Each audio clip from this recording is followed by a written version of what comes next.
social media platforms, where we'll be bringing you an update every day at exactly 8:30 p.m. Addini nasiha. Wannan ne yasa gidan talabijin na Alu Tv Nigeria ya ware shirarwa na musamman domin kawo muku karance-karance da suka shafi addinin musulunci kamar irinsu Dawul Musallim da tajwidin Alkur'ani mai girma, wanda ni Rabiu Abdullahi Wakili ina ɗaya daga cikin wayanda suka shirya kuma suke gabatar da wayannan shirarwan. Kana nake fassarawa tare da karanto labarai, da wannan nake cewa ku ci gaba da kasancewa da Alu Tv Nigeria.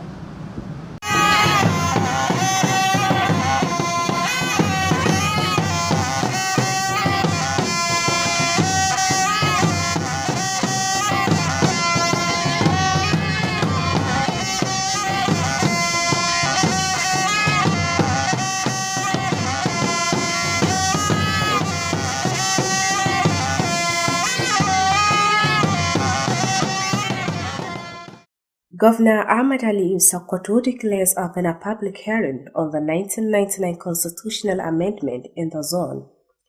Parents in the state called to ensure payment of school fees for their children. Senator Aliyu Magatakardawa Mako presides over the wedding and condoles with some families over the demise of their relatives.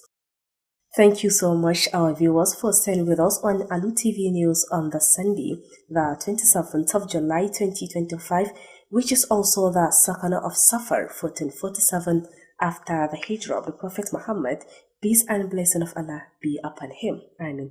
I am Amina Hassan Gumi with the news. You're welcome.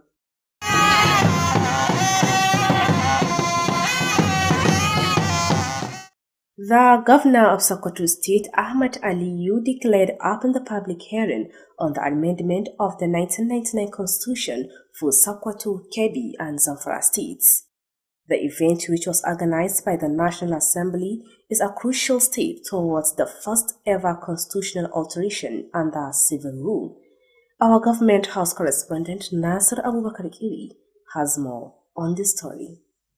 The long-awaited gathering, which draws participants from 3 neighboring states, is expected to serve as a platform for civil society organizations, community, religious and traditional leaders, and individuals to make their submission and deliberations regarding the historic amendments. While welcoming the committee and the participants to the event, Governor Ahmad Aliyu, who was represented by his deputy, Engineer Idris Muhammad Gobir, described the event as historic, aimed at giving Nigerians a kind of constitution they are yearning for. The proposed amendment to the constitutions as highlighted above, you will agree with me, have led to little of the concerns expressed by Nigerians over the years untouched. With these alterations, Nigeria is said to have almost a brand new constitution that could go a long way in national development and the consolidation of our democratic ideals and aspirations. He said a total of 5,000 alterations have been indicated and captured in the 1999 Constitution, which according to him is a sign that democracy has come to stay in the country. While commending the National Assembly and President Bola Tinubu for creating an enabling environment for the amendment process, Governor Aliyu tasked the participants to freely air their views to the committee on the proposed alterations with the hope of bringing progress and development to the country and its people. In a keynote address, the chairman of the committee, Salisu Bajibia, described the 2025 constitutional review as the most apprehensive and inclusive in the country's history, with the mandate to close gaps in the legal system, strengthen institutions, and ensure every Nigerian is fairly represented regardless of their status. Jibia said since the inauguration in 2024, the committee has been focused on broad consultations, sector engagement, and international collaboration to ensure equality and fair representation. He expressed gratitude to the host, Governor Ahmad Aliyu, for his commitment to the event seeing the light of a day. Constitutional reform is not an event, but a process. The bills we debate today will be debated in plenary, harmonized with the Senate, and transmitted to the state houses of assembly for final approval. The chairman also repeats that over 87 prioritized amendments have been identified and urged stakeholders to robustly engage in all thematic areas. Among the key reforms are judicial financial independence, electoral reforms, especially on diaspora voting, bills to expand the INEC autonomy, security and state policing, fiscal reform, new state creation, local government autonomy, among others. Reporting from Gamma House, Sokoto, I am Nasir Abubakar Keri. Similarly, the Northwest Center B-Zonal Public Hearing on the review of the 1999 Constitution took place in Sokoto with active participation from delegates across Sokoto, Kebbi, and Zamfara states.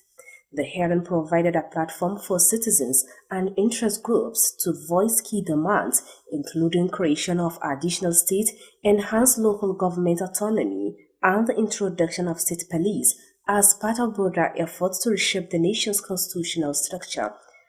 Our correspondent Rabiu Abdullahi Wakili has the details.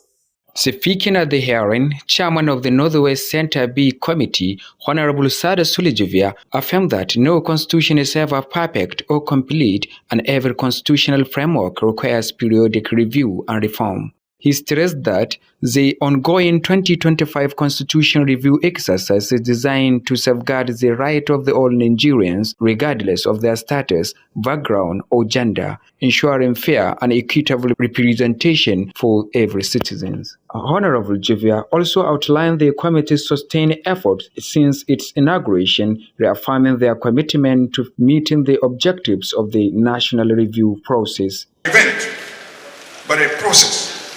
The bills we debate today will be debated in plenary, harmonized with the Senate, and transmitted to the state houses of assembly for final approval. Only with your continued engagement, your vigilance, and your advocacy can we ensure that these reforms are not just passed but implemented to the letter and spirit. He concluded by expressing appreciation to the Sokoto State government for their warm reception and generous hospitality accorded to the committee during the hearing. During the event, a wide range of demands were presented by the participants of various segments of the society, including community representatives and the traditional leaders from all the states in the zone. Mr. Chairman, this reserve seat will ensure that capable women like me get the opportunity to sit at the table where policies are being made and decisions are taking place. Our position at the last cycle of Constitution amendment by the 9th National Assembly is to ensure equal rights and developmental state and the social justice. The NLC made a silent submission on typical national issues, including the bid for a few federal legislators working to remove the labor provision in a Schedule 1, Item 34 of the 1999 Constitution. Speaking to newsmen shortly after the hearing, the national president of the Zuru Emirate Development Society, Air Vice Marshal Salau Salihu Bala, who presented advocate for the creation of Kainji State out of Kebbi and Niger State, expressed optimism over the renewed push for state creation. He noted that the demand for Kainji State has been ongoing for many years but had yet to receive formal approval. However, he expressed hope that this time the approval would gain the necessary support and attention.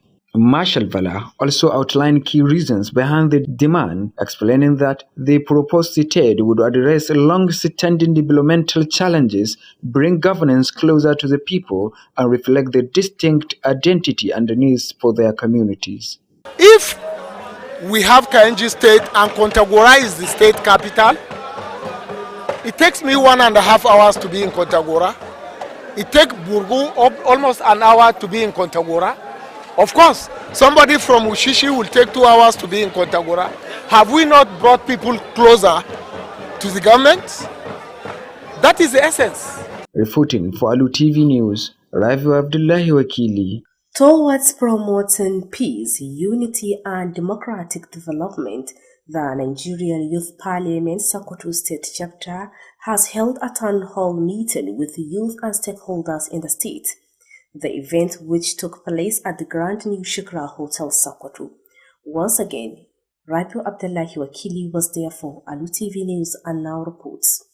Speaking at the event, the Commissioner for Youth and Sport, Sokoto State Engineer Mustafa Muhammad Kofar Marke, who was represented by the Permanent Secretary of the Ministry, Haja Hadiza Gladima, stated that youth are undoubtedly the backbone of every society and therefore have a vital role to play in national leadership. He also called on the youth to remain united and committed to a common purpose. He further commended the effort of Sokoto State government under the leadership of Governor Ahmad Ali Sokoto for its continued support to youth programs through the ministry. I want to congratulate and thank the organizers of this very important program.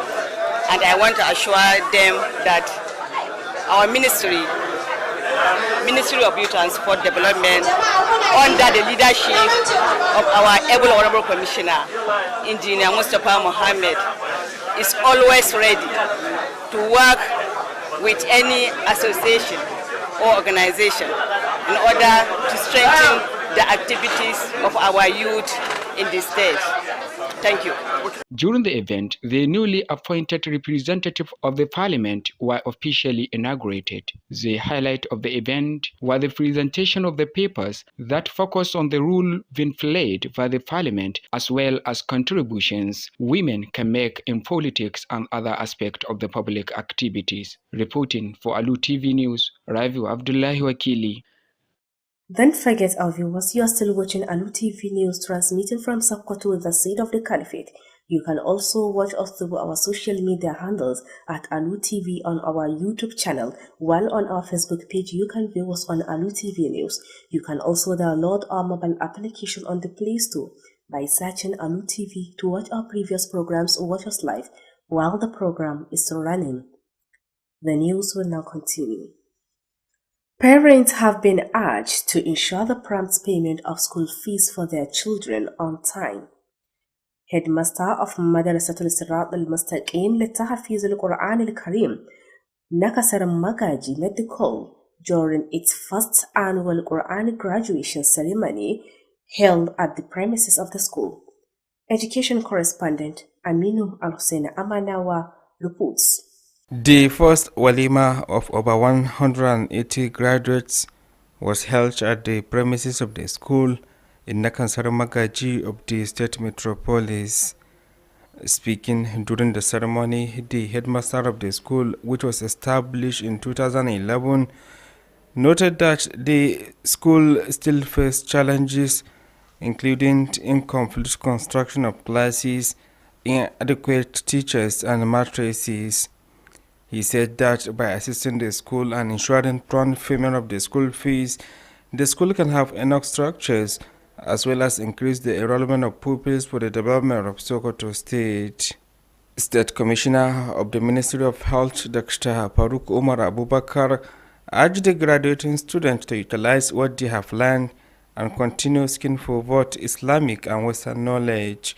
The commissioner also announced the donation of 1 million naira to the school, copies of the Holy Quran to the graduating students, as well as mattresses to the school.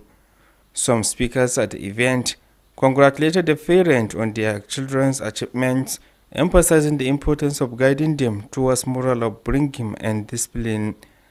The highlight of the walima were the presentation of prizes and awards to the students and deserving individuals for their contributions in improving Islamia activities of Sokoto State. Aminu Al-Hussein Amanawa reporting for Alu TV News.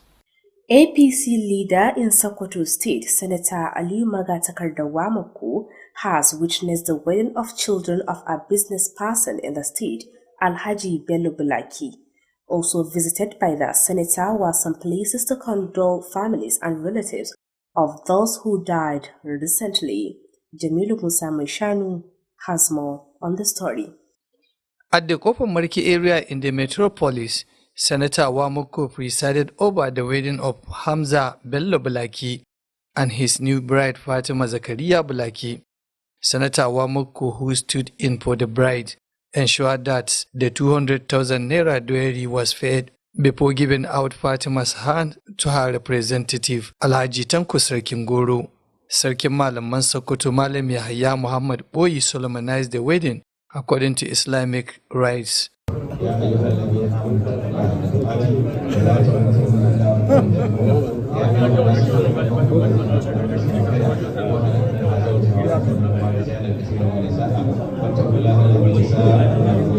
Three Islamic scholars, including the Deputy Chief Imam of Sheikh Usman bin Fodio Juma'at Mosque, Malam Buhari Shehu Naliman, the Deputy Chief Imam of Sultan Muhammad Bello Juma'at Mosque, Malam Yahya Akwara, and Malam Nafi'u Malamid and Haja, offered special prayer for Allah's continued blessing to the couples and the Muslim Ummah.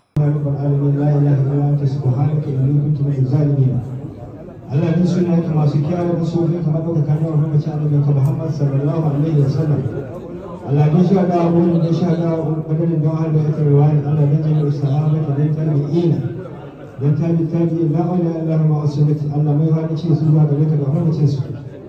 Shortly after the wedding in the area, Senator Wamoko and his entourage went to the Amanawa village of Dengeshuni local government, where he condoled with the Special Advisor on Industry Development Agency, Honorable Abubakar Buda Amanawa, who lost his father, Alhaji Umaru Buda Amanawa, recently. Also visited was a town of the same Dengeshuni area, where the senator condoled the families of late Alhaji Aliyu, known as Jepiaru, passed away recently. Senator Wamuku, who was joined by the Minister of Labor and Employment, Mahamudu Megari Dingyadi, in the area, prayed to Allah the Almighty to forgive all the departed souls and reward them with Jannatul Firdaus. In all the places visited, Malam Bashir Gidan Kanawa offered special prayer for Allah's forgiveness and mercy to the deceased persons.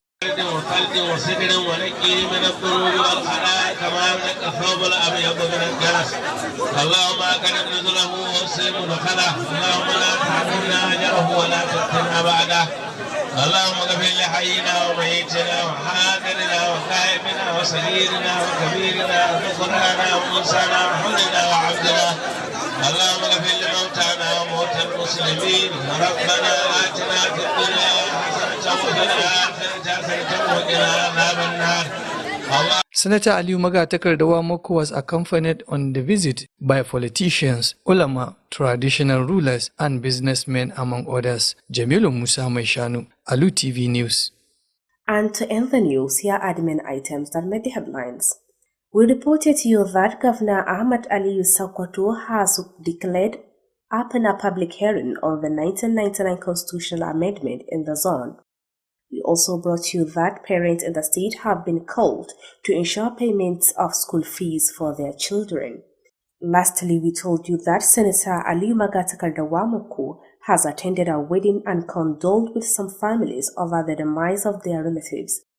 And that has been the news on behalf of the news editor Bashir Abubakar and the production team. I am Amina Hassan Gumi, since stating for the Hausa version coming up shortly. Thanks for watching.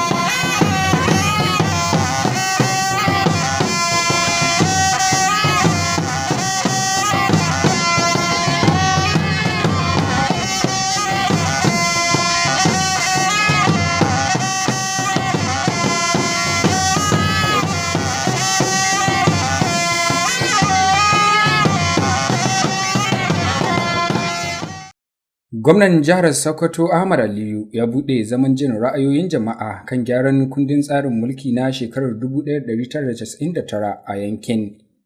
An yi kira ga iyaye a jihar da su tabbatar da biyan kuɗin makarantar 'ya'yansu a kan lokaci. Sanata Aliyu Magatakarda Wamako ya halarci bikin ɗaurin aure tare da kai gaisuwar ta'aziyya ga wasu iyalan waɗanda Allah ya yi wa rasuwa a kwanan nan. To jama'a barkanmu da yau da kasancewa da ku a labaran Alu TV. a yau Lahadi 27 ga watan Yulin shekarar 2025 daidai da 2 ga watan Safar na shekarar 1447 bayan hijirar fayyin halitta Annabi Muhammad sallallahu alaihi wasallam daga garin Makka zuwa Madina. Sunana Rabiu Abdullahi Wakili dauke da fassarar labaran.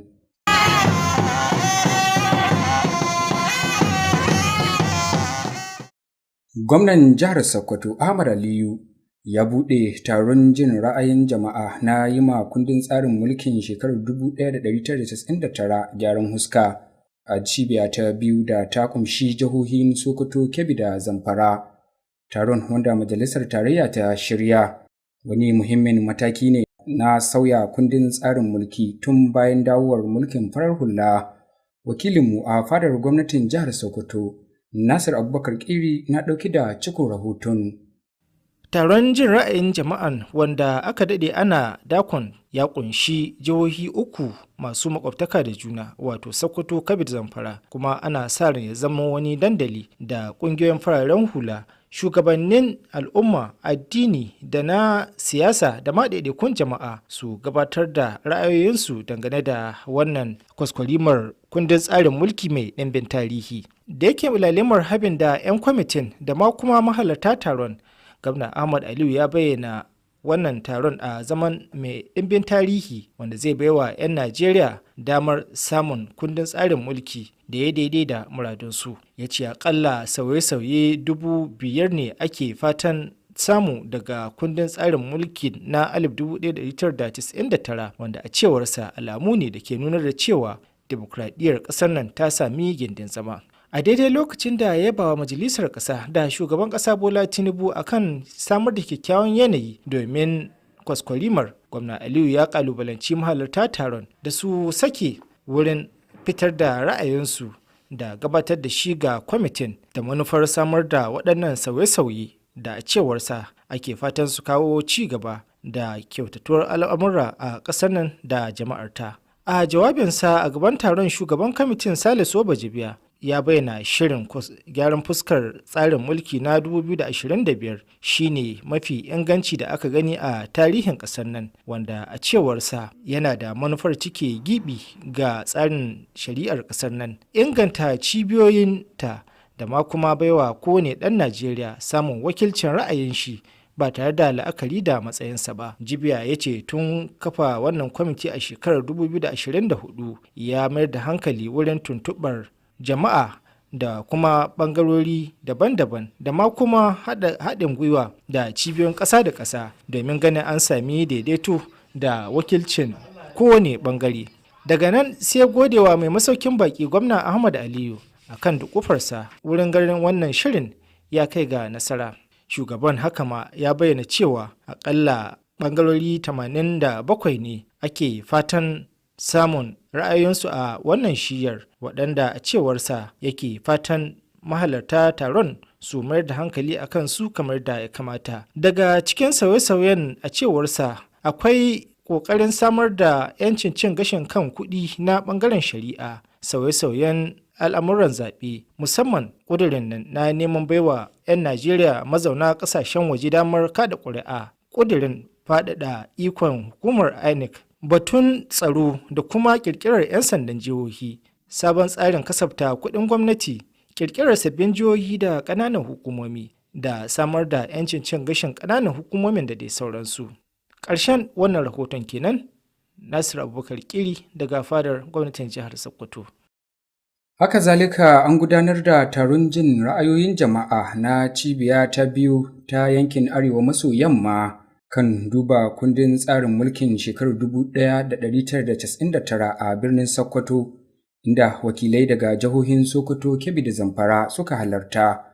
Wannan taron ya bayar da dama ga 'yan ƙasa daga ƙungiyoyin al'umma su gabatar da manyan buƙatu, ciki har da samar da sababbin jihohi, cin gashin kan ƙananan hukumomi da kuma kafa 'yan sandan jihohi a wani ɓangare na ƙoƙarin sake fasalin kundin tsarin mulkin na ƙasa.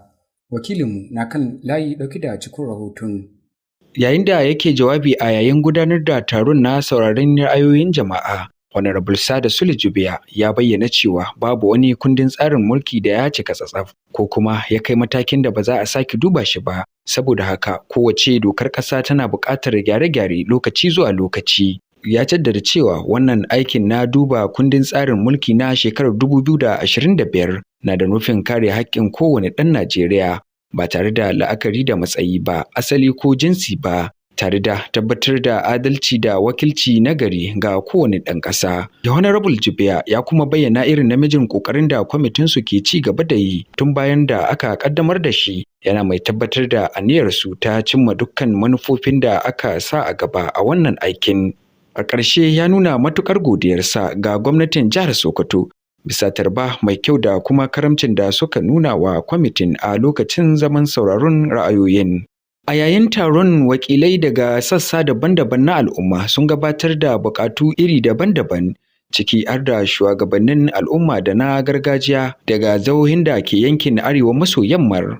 Yayin zantawa da manema labarai bayan kammala taron, shugaban ƙungiyar raya masarautun Zuru ta ƙasa, Air Vice Marshal Sallau Salihu Bala, wanda ya wakilci masu neman ƙirƙiro sabon jihar Kayenji daga ƙasashen Kebbi da Neja, ya nuna fata na samun goyon baya ga wannan bukata da aka daɗe ana gabatarwa. Ya ce an shafe shekaru da dama ana neman samar da jihar Kayenji, amma har yanzu ba a amince da buƙatar ba. Sai dai ya nuna cewa wannan karo suna da ƙwarin gwiwar samun nasara. Marshal Bala ya bayyana dalilai masu ƙarfi da suka sa ake buƙatar sabuwar jihar, inda ya ce hakan zai taimaka wajen warware matsalolin ci gaba, kawo gwamnati kusa da mutane da kuma bayyana ainihin buƙatu da matsayin al'ummarsu. Ba sai mun samu. Ai babu jihar da baya ba wai faɗa ba ne, muna neman gudunmawan jama'a ne, muna neman a kawo ci gaba ga jama'a. Saboda haka ba za ka fasa ba, kana neman ka kawo ci gaba ga jama'a ka. Ƙarshen rahoton kenan, Rabiu Abdullahi Wakili. A wani ɓangare na ƙarfafa zaman lafiya, haɗin kai da ci gaban dimokuraɗiyya, Majalisar Matasa ta Najeriya wato NYP reshen jihar Sokoto ta gudanar da taron dandalin tattaunawa da matasa da masu rawa da tsaki da suke faɗin jihar nan. An gudanar da taron ne a ɗakin taro da ke masaukin baƙi na Grand New Shukura Hotel da ke nan jihar Sokoto. Wakilinmu ya halarci taron ga kuma rahoton da ya haɗa muna. Da yake jawabi a wajen taron, kwamishinan matasa da wasanni na jihar Sokoto, injiniya Mustapha Muhammad Kofar Marke, wanda babbar sakatariyar ma'aikatar Hajiya Hadiza Galadima ta wakilta, ya bayyana cewar babu shakka matasa su ne ginshiƙin kowace al'umma. Ya kuma yi kira ga matasa da su zauna lafiya da haɗin kai tare da tsayawa tsayin daka wajen cimma manufa ɗaya. Haka zalika ya yaba wa ƙoƙarin gwamnatin jihar Sokoto ƙarƙashin jagorancin gwamna Ahmad Aliyu Sokoto bisa ci gaba da goyon bayan da take bayarwa ga shirye-shiryen bunƙasa matasa ta hannun ma'aikatar. Shine wannan dai taron kamar da kuke gani, majalisar matasa yankin jihar Sokoto, Youth Parliament kenan, ta shirya shi tare da haɗin gwiwa da ma'aikatanmu ta matasa da wasanni ƙarƙashin jagorancin mai girma kwamishinan mu injiniya Mustapha Muhammad, saboda a ƙarfafa waton ayyukan matasa domin haɗin kai da kuma zaman lafiya a jihar Sokoto. Muna godiya ga wannan majalisa kuma muna taya su farin cikin shirya wannan taro. Mu ma'aikatanmu ta Youth and Sport ƙarƙashin jagorancin mai girma kwamishinan mu injiniya Muhammad Mustapha, a koda yaushe shirye muke mu haɗa kai da duk wata ƙungiya ko duk wata majalisa ko duk wata ma'aikata domin a ƙarfafa ayyukan matasa da kuma haɗa kan matasa a jihar Sokoto. Muna godiya. A yayin taron an gabatar da sababbin wakilan da aka naɗa, inda aka rantsar da su a hukumance. Daga cikin abubuwan da suka ƙayatar da bikin su ne gabatar da kasidu da suka mai da hankali kan rawar da majalisar ke takawa da kuma irin gudunmuwar da mata za su iya bayarwa a fagen siyasa da sauran al'amuran rayuwar yau da kullum. Ƙarshen rahoton kenan, Rabiu Abdullahi Wakili. To jama'a kada ku sha'afa wayannan labaran na zo muku ne daga nan Alu TV Najeriya da ke watsa shirarwanta daga nan Sokoto birnin Shehu. Za ku iya kallon Alu TV ta manhajar YouTube ta hanyar rubuta Alu TV ko kuma kafar sada zumunta ta Facebook ta hanyar rubuta Alu TV News. Za ku iya kuma sauke manhajar Alu TV daga Play Store domin kallon shirarwarmu da ke gudana da kuma waɗanda suka rigaya suka wakana. Yanzu kam labaran za su ci gaba. An buƙaci iyaye da su kasance suna biyan kuɗin makarantar 'ya'yansu cikin lokaci. Shugaban makarantar Madrasatul Siratul Mustaqim Littafizul Qur'anil Karim da ke na kasar Magaji ne ya yi wannan kiran yayin bikin kammala haddar Alƙur'ani karo na farko da makarantar ta shirya. Wakilinmu a ɓangaren ilimi Aminu Alhussaini Amanawa na kan layi ɗauki da ciko rahoton. Walimar, wadda ita ce ta farko da makarantar ta gudanar na yaye sama da ɗalibai 180, an ji gudanar da ita ne harabar makarantar da ke unguwar na kasar Magaji a kwarar birnin Sokoto. Da yake magantawa shugaban makarantar lokacin walimar, ya bayyana cewa makarantar wacce aka samar a shekarar ta 2011 tana fuskantar wasu kalubalen da suka haɗa da rashin wadatattun azuzuwa, rashin wadatattun malamai da ma tabarmin zama. A cewar shugaban makarantar, ta hanyar tallafawa makarantar da ma rika biyan kuɗin makaranta daga ɓangaren iyaye, ba makawa zai taimaka wa makarantar samun damar kammala azuzuwan da take aiwatarwa, tare ma da ƙara samar da yawan yaran da ke zuwa makarantar domin samun ilimi. Da yake magantawa kwamishinan lafiya na jihar Sokoto Dr. Faruk Umar Abubakar ya buƙaci ɗaliban da suka kammala karatun da cewa su yi amfani da ilimin da suka koya, tare ma da ci gaba da neman ilimin addinin musulunci da ma na boko. Daga bisani dai kwamishinan ya sanar da bayar da gudunmuwar naira miliyan 1 ga makarantar da kwafi-kwafi na alkur'ani mai girma ga ɗaliban da suka hardace alkur'anin mai girma, tare ma da bayar da kyautar tabamin makaranta domin zama ga ɗalibai. Wasu daga cikin mahalarta taron da suka maganta a wajen taron sun taya iyayen yaran da suka haddace alkur'anin murna, tare da tunatar da su muhimmancin da ke akwai na ci gaba da sauke nauyin da ke kawunan nasu. A wajen walimar dai an gabatar da kyaututtuka ga ɗalibai da ma ɗaiɗaikun mutanen da ke ƙoƙari wajen tallafawa lamuran addinin musulunci da ma makarantun nan islamiyya. Aminu Alhussaini Amanawa, labarun Alu TV. Jigon jam'iyyar APC a jihar Sokoto, Sanata Aliyu Magatakardawa Makko, ya halarci bikin aurar da 'ya'yan wani sanannen ɗan kasuwa a jihar nan, wato Alhaji Bello Bulaki. Sanatan ya kuma kai ziyarar ta'aziyya ga iyalan wasu da suka rasa rayukansu a kwanan nan. Ga wakilin Jamilu Musa mai shanu ɗauki da cikon rahoton. A unguwar Kofar Marke da ke cikin birnin jihar Sokoto, Sanata Aliyu Magatakardawa Makko ya jagoranci ɗaurin auren Hamza Bello Bulaki da amaryarsa Fatima Zakariya Bulaki. Sanata Makko, wanda ya tsaya wa amaryar, ya tabbatar da biyan sadakin naira 200,000 kafin ya ba da auren ga wakilinsa Alhaji Tanko Sarkin Goro. Sarkin malaman Sokoto Malam Yahaya Muhammad Boyi shi ne ya ɗaura auren bisa tsarin addinin Musulunci.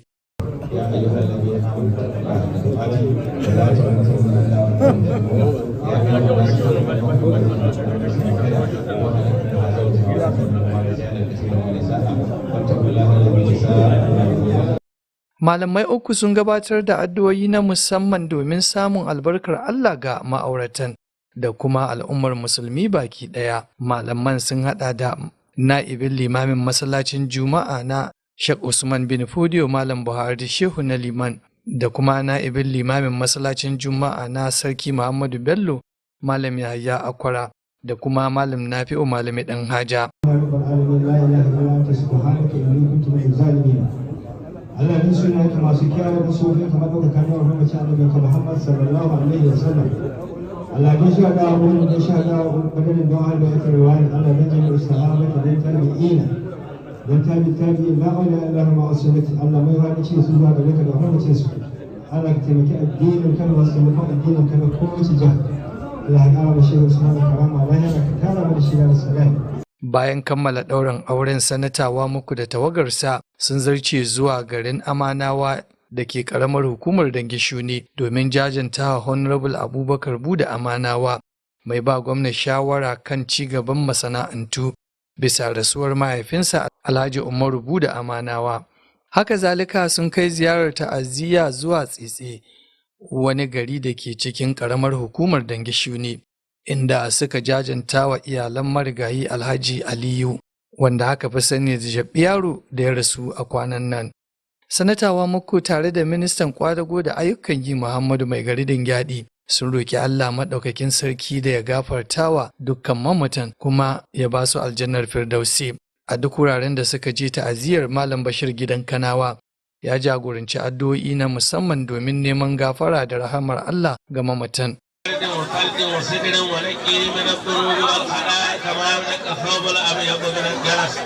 اللهم اكرم نزله ووسع مدخله اللهم لا تحرمنا اجره ولا تفتنا بعده اللهم اغفر لحينا وميتنا وحاضرنا وغائبنا وصغيرنا وكبيرنا وذكرانا وانسانا وحرنا وعبدنا اللهم اغفر لموتانا وموتى المسلمين ربنا اتنا في الدنيا حسنه وفي الاخره حسنه وقنا عذاب النار.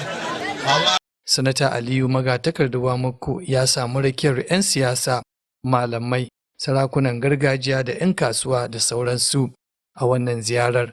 Ƙarshen rahoton kenan Jamilu Musa Mai Shanu, labaran Alu Tv. To, an gaida Jamilu Musa Mai Shanu. To, da wannan rahoton muka kai ƙarshen labaranmu na yau. Sai dai kafin na yi sallama da ku ga wasu muhimman kanunsu da kuka rigaya kuka ji. Kun ji cewar gwamnan jihar Sokoto Ahmad Aliyu ya buɗe zaman jin ra'ayin jama'a kan gyaran kundin tsarin mulki na shekarar 1999 a yankin. Haka ma kun ji cewa an yi kira ga iyaye a jihar nan da su tabbatar da biyan kuɗin makarantar 'ya'yansu a kan lokaci. Daga ƙarshe kun ji cewa Sanata Aliyu magatakarda Mako ya halarci bikin aure tare da yin ta'aziyya ga wasu iyalan waɗanda Allah ya wa cikawa a kwanan nan. To yanzu kam a madadin editan labaran Bashar Abubakar da kuma 'yan uwa abokanan aiki da suka taya mu isowar wa'annan labaran a gare ku, ni Rabiu Abdullahi Wakil da na fassara na karanto nake muku fatan alkhairi.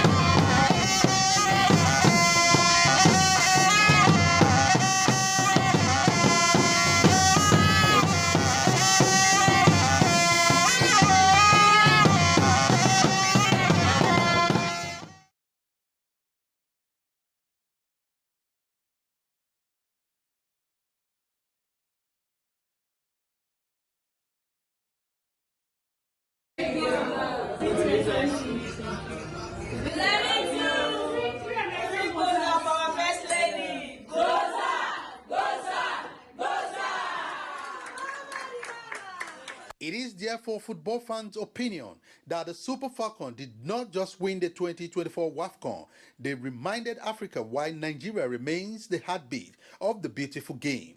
In Abuja, Oche Ngbedi, NTA News. I didn't see Gosa Gosa for the president. Anyway, it was a very tense football, and I had my heart in my hands, literally. But I have here in the studio to speak more on this, Haruna Usman Ilerika, I should say, not, of course, the master dribbler Haruna Olatunji Ilerika. This Haruna Usman is CAF and NFF licensed coach. He is also former coach of the national under-15 team. He's right here with us in the studio for more analysis of the Super Falcons victory at the just concluded WAFCON in Morocco. Mr. Usman Ilerika, I should add that. Thank you for joining us here in the studio. Thank you very much, and congratulations to Nigerians. Yes, I know you are as happy as all Nigerians, and indeed a lot of African brothers and sisters at this moment. But let's quickly look at what this portends for female football in Nigeria, and of course the broader national sporting activity. Thank you. You know, every victory has its own uniqueness, and this cannot be an exception. The way we came back from a 2 goals down makes the joy to be very more lively, and because everybody's art was already very, very much up there, but the girls showed the resilience in them and they were able to come back. Now, going to look at the implication, the girls are already giving hope to the younger generation.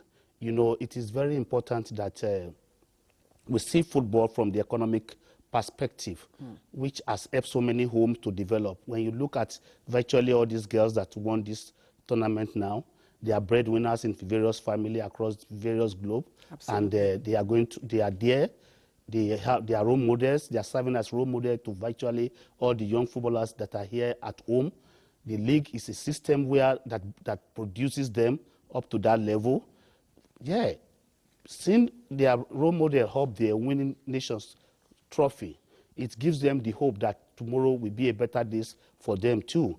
So from the age of 13, 12, 15, that all these young ladies start playing football, they start looking towards what the tomorrow will be for them.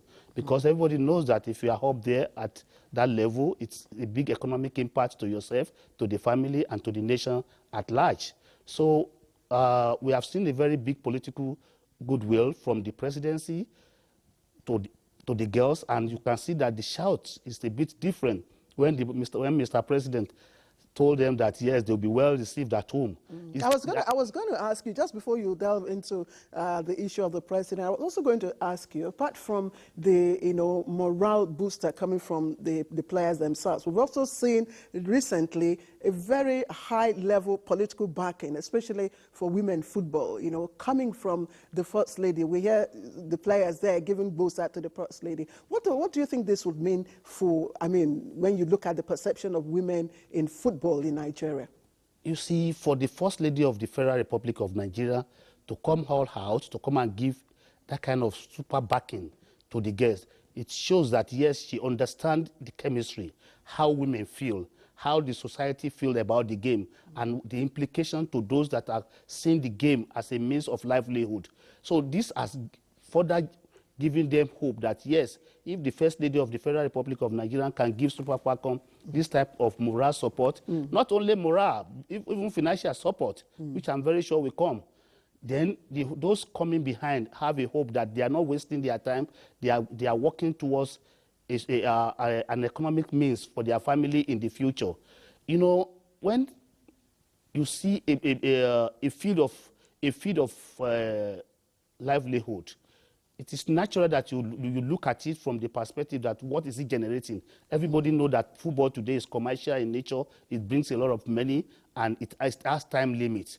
And the First Lady is giving them that good political will to say, girls, go, represent Nigeria, make yourself happy, make the nation happy, and we are there to give you all the needed support that you need to become a great player in life. Absolutely, absolutely. And of course, we saw two female ministers, on that delegation, sent by representing the First Lady. But let me also ask, because people have said this particular Super Falcons team may not have that dominant spirit, as the previous teams. And what do you think might be the strategy and probably structural reforms that may be needed, to sustain this dominance in the future?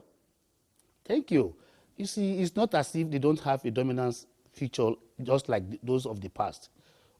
Yeah, when they introduced football, everybody knows that it is not that very common to start seeing women playing it, most especially in Africa. This same Morocco that we defeated yesterday by 3-2, we met in 1999 in Kaduna. We walloped them 9-0. They have only one player in their midst that looks exceptional then. Others were just robots. So, but today, when you look at all the continent in Africa, even the Muslim countries where you think women don't play football, you saw the dressing of one of the Moroccan players. Everybody has seen that, yes, this game gives a lot of joy. It gives a lot of economic benefit. So the whole nation has gotten to a level where you cannot dominate them just like it used to be in the past. Morocco has a very good structural approach. The Cameroonians are there, the Ghanaians are there. We have the Zambia. You saw how all these players, all of them have foreign-based players. That is to tell you that the era of where we dominate has gone. It is a competition now between these teams in Africa. The last edition, you could see that we came fourth. We could not even got a bronze. That is to tell you that the competition is high. Yeah, sorry to interject. Just before I let you go, I was wondering, and a lot of people were wondering, what happened in the dressing room after the first half that changed the whole game? What do you think happened as a coach yourself? Thank you. I think I have to give kudos to Justin Madugu-led technical crew. The essence of a coach on the bench is for you to brainstorm when there's a problem. We were 2 goals down, and they realized that, yes, the Moroccans were a bit faster than us, and we need to settle down and play this game.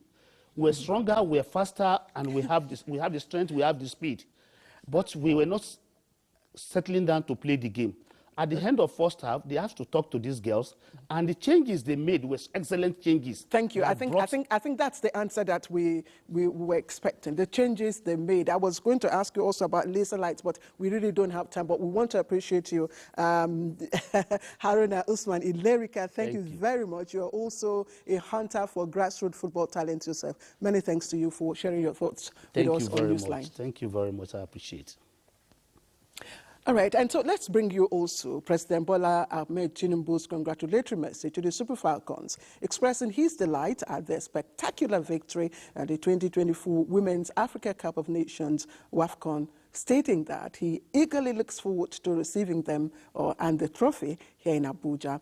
In a post-match video call with team captain Rasheedat Ajibade, her teammates and Nigerian officials, President Tinubu congratulated the team on securing a record 10th continental title and lifting the nation's spirits. I quote, "I am very, very proud of you. The entire nation is proud of you. You have lifted our spirits. You are a pride to your generation. We are all very happy," unquote. President Bola Tinubu there. And the president also extended his best regards to Rasheedat Ajibade, the captain who emerged as the tournament's most valuable player and clinched the Woman of the Tournament award, and also praised Esther Okoronkwo's composure during a crucial moment in the final, describing her 64th minute penalty kick, which sparked a dramatic comeback, as very courageous. The president says he wishes them safe journey home, enjoy yourselves, avoid injuries, and God bless you. The president told the jubilant players and officials, who repeatedly interjected with, "Thank you, Mr. President." And the lively exchange ended with a spirited rendition of the national anthem and 3 thunderous Bosa, Bosa, Bosa cheers for Mr. President.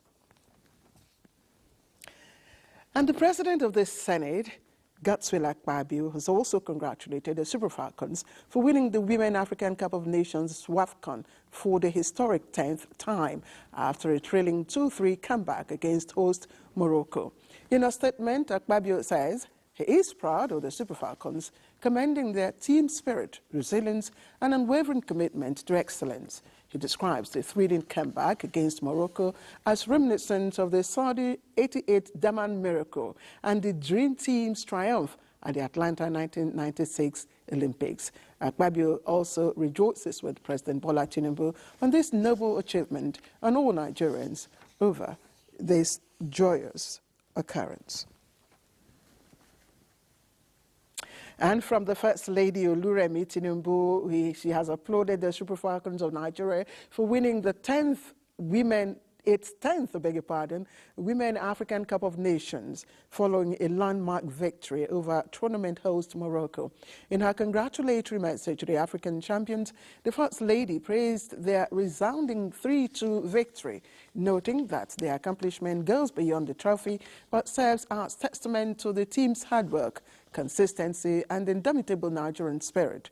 While thanking God for the sweet victory, she says the Super Falcons have once again lifted the pride of our dear nation and cemented its place as queens of African football. Thanking them on behalf of the Nigerian women and the entire nation, the First Lady assures members of the team that they have written their names in gold and inspired millions across the continent. In other development, the management of the Voice of Nigeria, VAN, has apologized to the agency's subscribers and the general public over the regrettable publication on its website on the night of Saturday, 26th July 2025, regarding the results of Women's Africa Cup of Nations final between Nigeria and Morocco. The Director General of VON, Jubrin Baba Ndache, in a statement, says the erroneous report, which prematurely and falsely announced the Nigerian loss before the conclusion of the match, was both inaccurate and deeply unfortunate. He emphasized that Voice of Nigeria aligns with the historic moment as Super Falcons mounted a courageous comeback to defeat host Morocco 3-2, securing a record extending 10th WAFCON title and affirming their place at the pinnacle of African women's football. While initial reviews pointed to an internal lapse, we are also investigating the possibility of a security breach or identity theft through hacking, which may have contributed to this disturbing development, that is stated. The DG further stressed that apart from ongoing internal reforms, VAN has also undertaken strategic staff redeployments to enhance accountability, build resilience, and boost editorial efficiency across its platforms. Vice President Kashim Shettima has arrived at Addis Ababa, the Ethiopian capital, for the second United Nations Food Systems Summit.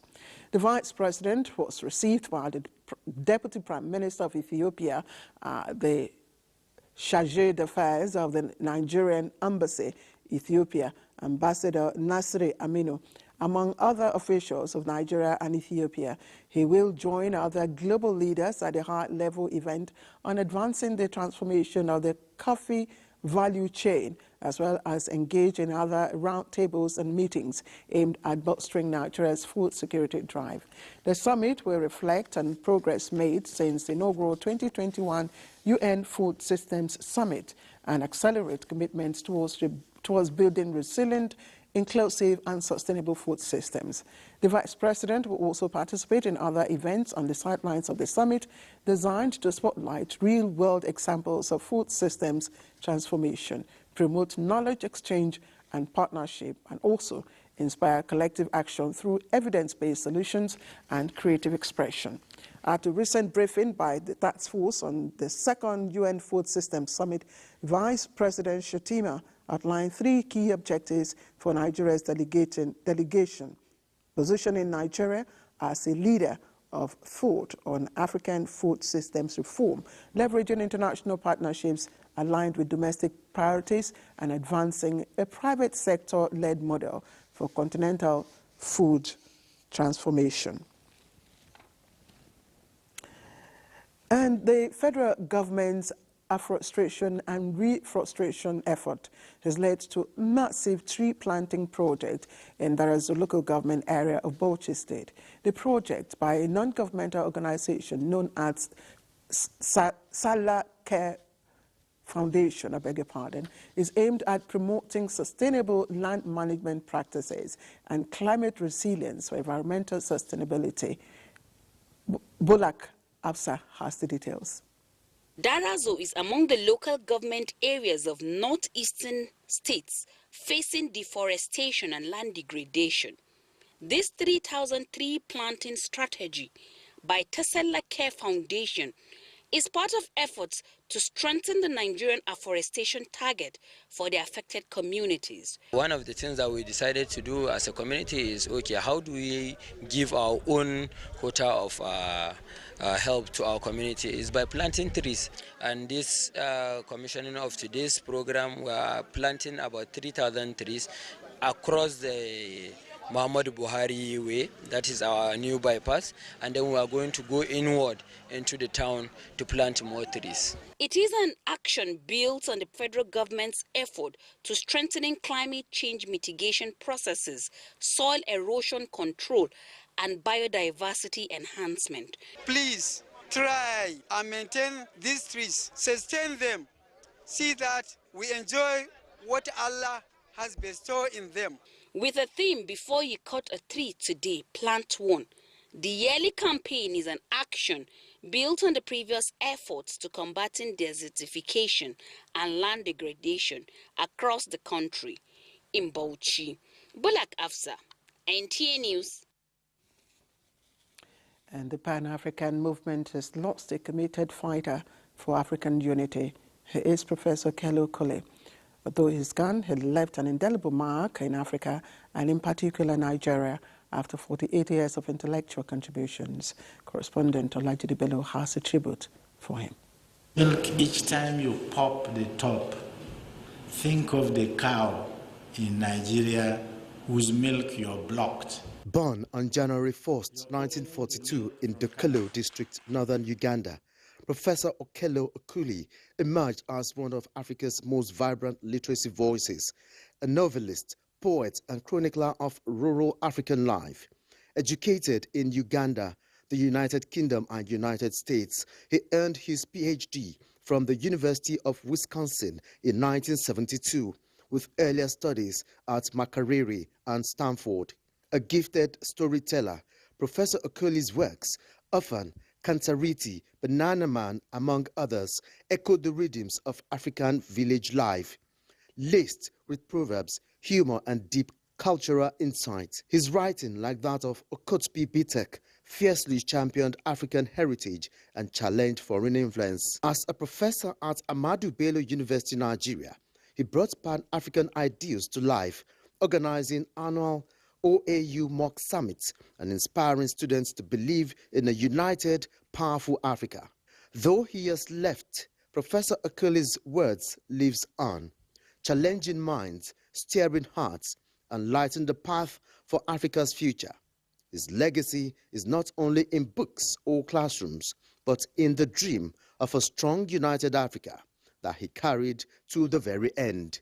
Olajude Bello, NTA News. Let's quickly take a look at the weather prospects for Nigerian cities on Monday. Part of the northern region in the last 24 hours, as we can observe on this satellite imagery. The heaviest downpour triggered flooding in areas like Yola South in Adamawa State, where reports are still coming in of disruption of livelihood, submerged buildings, and devastations of farmlands. Ground stations recorded significant rainfall, where Dutse saw 61 millimeters of rains, Gombe 53 millimeters. Down south, Uyo recorded 138 millimeters, and Calabar 110 millimeters of rains. These are very high numbers for a short time frame, and given the waterlogged ground, flash flooding still remains a high risk, especially across the north and the southeast coast.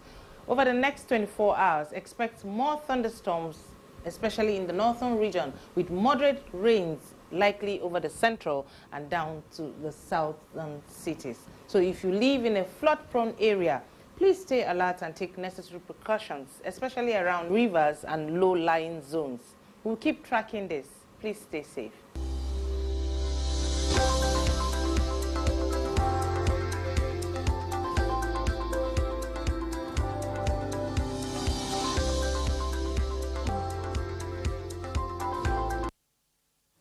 Thank you. And that's the news.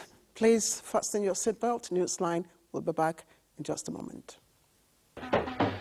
The Sir Ahmadu Bello Memorial Foundation announces a landmark two-day government citizen engagement session holding on the 29th and 30th of July 2025 in Kaduna.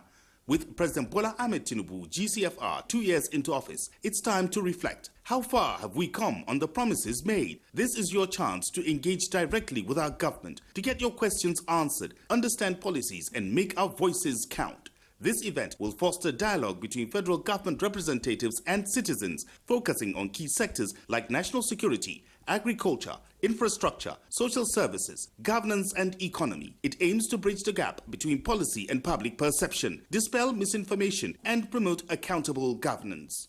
Join stakeholders, civil society, and fellow citizens in shaping the future of northern Nigeria and the nation at large. The foundation remains committed to advancing good governance and socio-economic development in Nigeria.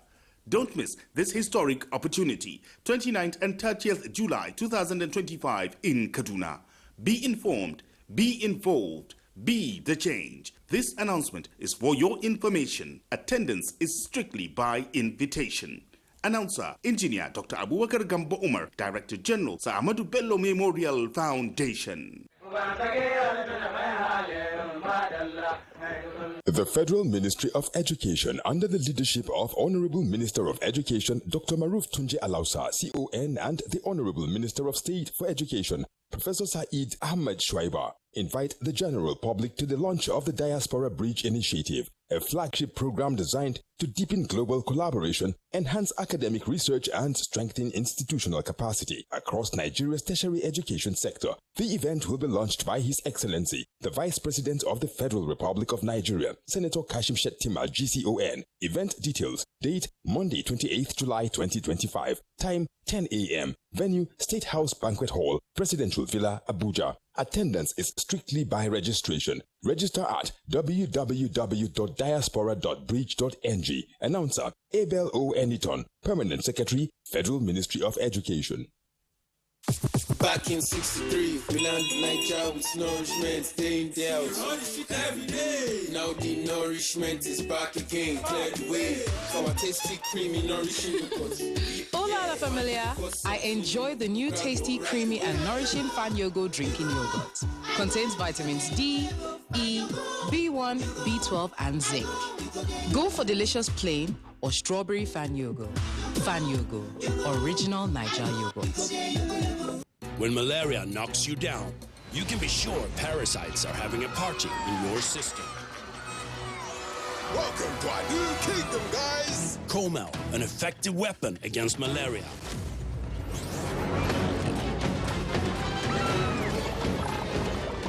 Comel!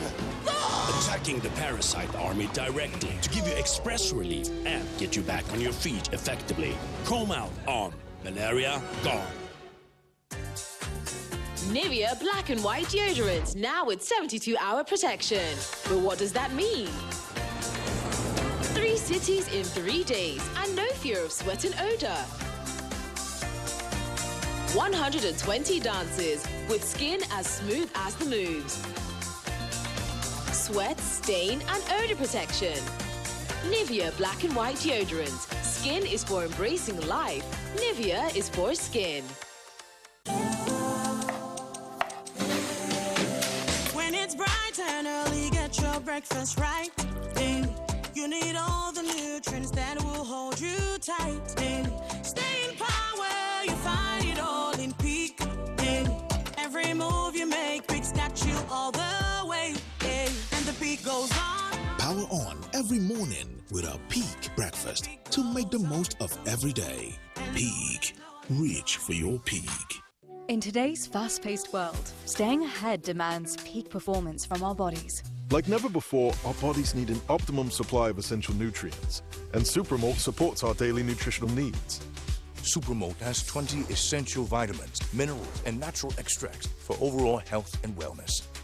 One Supermalt a day gives you energy and vitality, improves your mental performance, and supports your immunity.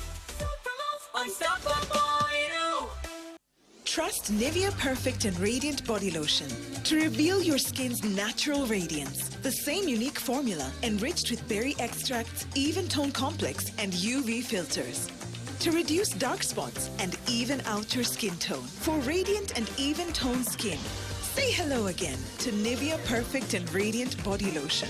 Try the full Nivea Perfect and Radiant range to unlock your most radiant self. All right, welcome back. If you've just tuned in, you're watching Newsline on the network service of the NTA. Now let's begin from Oyo State. With over 168 tourist sites and more than 100 vibrant cultural festivals, the state stands as a hidden tourism goldmine, rich in history, culture, and untapped economic potential. To harness this potential, Oyo State government convened the 2025 International Tourism Summit in Ibadan, bringing together investors, cultural stakeholders, and key players in the arts, culture, and creative industries. Now the goal is to position the state firmly on the global tourism map. Anayomiko Ajibola reports on the colorful celebration of heritage, innovation, and collaboration where culture truly came to life. Such as the Aduawai Suspended Lake, Idere Hill, Old Oyo National Park, Agbele Rock, Iyamopo, and Bar Star. Oyo State is not relenting in its efforts to harness this tourism potential for socio-economic development.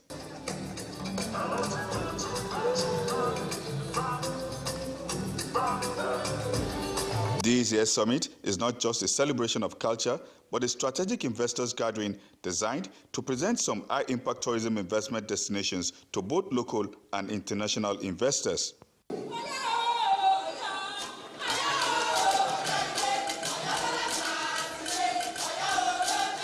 With the theme, Invest in Heritage, Leave a Legacy, the goal is to unlock public-private partnerships, secure long-term investments, and reposition Oyo State as Nigeria's model for tourism-led economic transformation. We're here because we believe that heritage has value, that tourism is a serious business, and that Oyo State must no longer be left behind. Tourism ambassadors were honored as game changers to promote tourism investment in Nigeria. From the sacred hills of Old Oyo to the resounding drums of Sango festivals, from the wisdom of the Alafin's court to the rhythm of the bata and talking drum, this land breathes culture.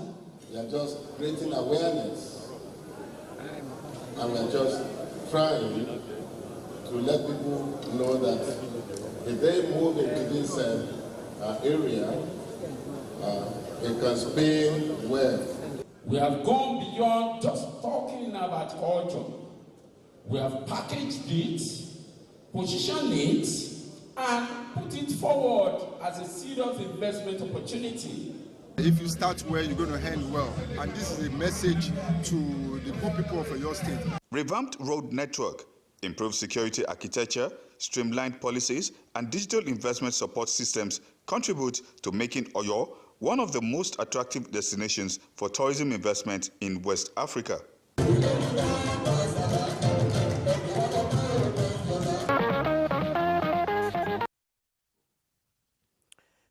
Now just imagine stepping out one morning to find your car gone. No broken glass, no forced gate, just empty space. In Abuja and other cities, car theft has taken a chilling new turn. Calm, calculated, and powered by technology. Now, criminal syndicates now use digital decoders, cloned keys, and even social media to steal vehicles in seconds. Dennis Temple exposes the inner workings of this modern crime wave and what people and authorities must also do to stay one step ahead.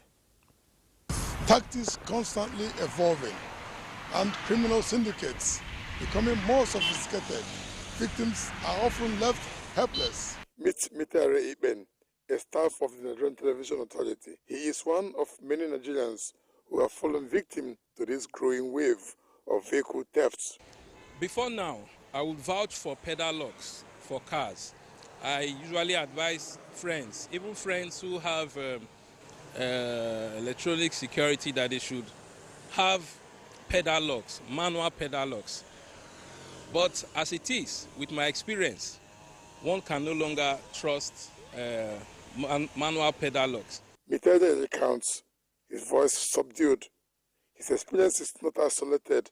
Across the country, countless others share similar stories, losing their means of transportation, livelihood, and peace of mind to highly organized theft rings. We went to church and we parked and went in for service, first service actually, but when the church closed, 2 hours later we came and I could not find my car again.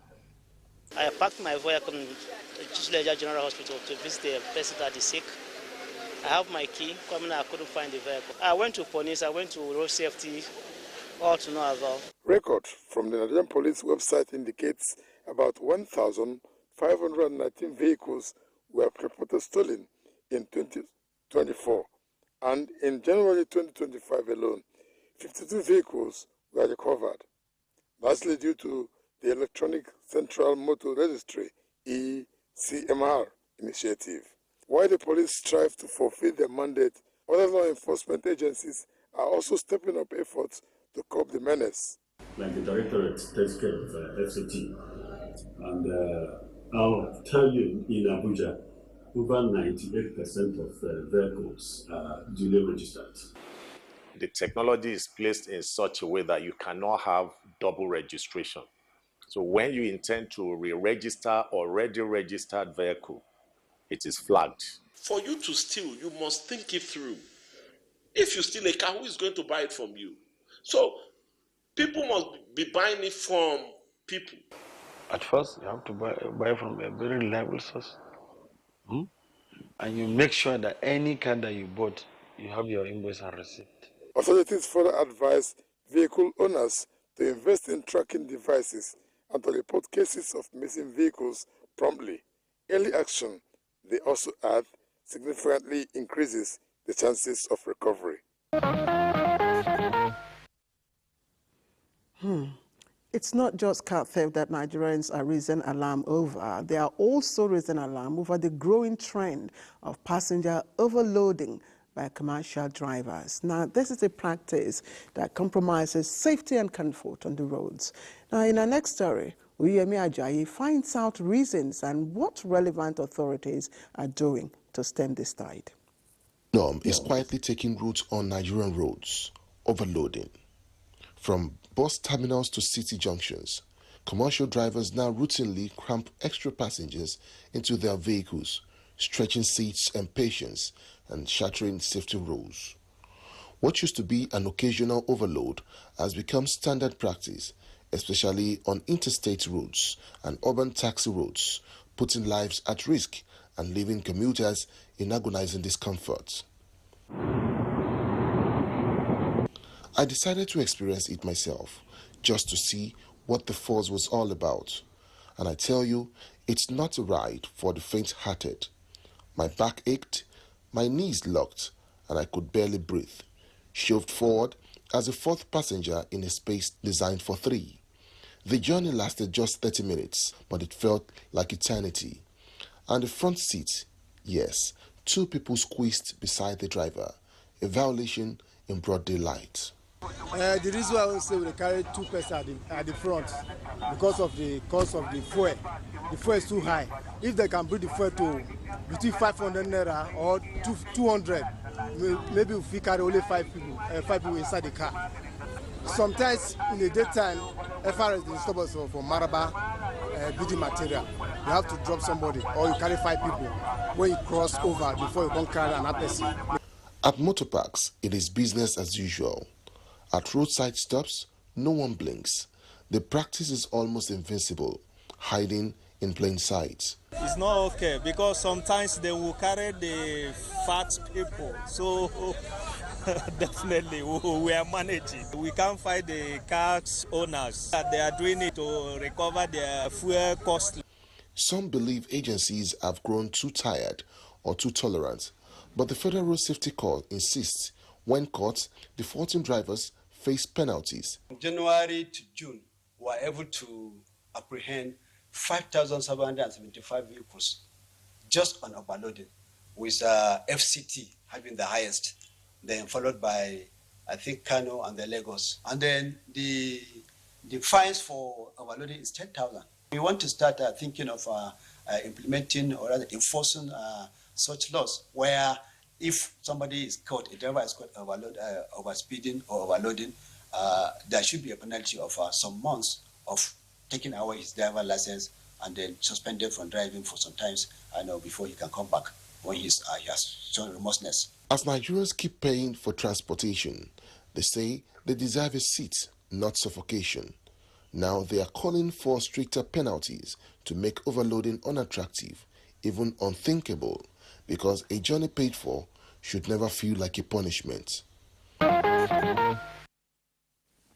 Now, yeah, I mean, that's what I call immersive journalism, but I do hope that the conductor didn't charge you for overload. Anyway, let's get on.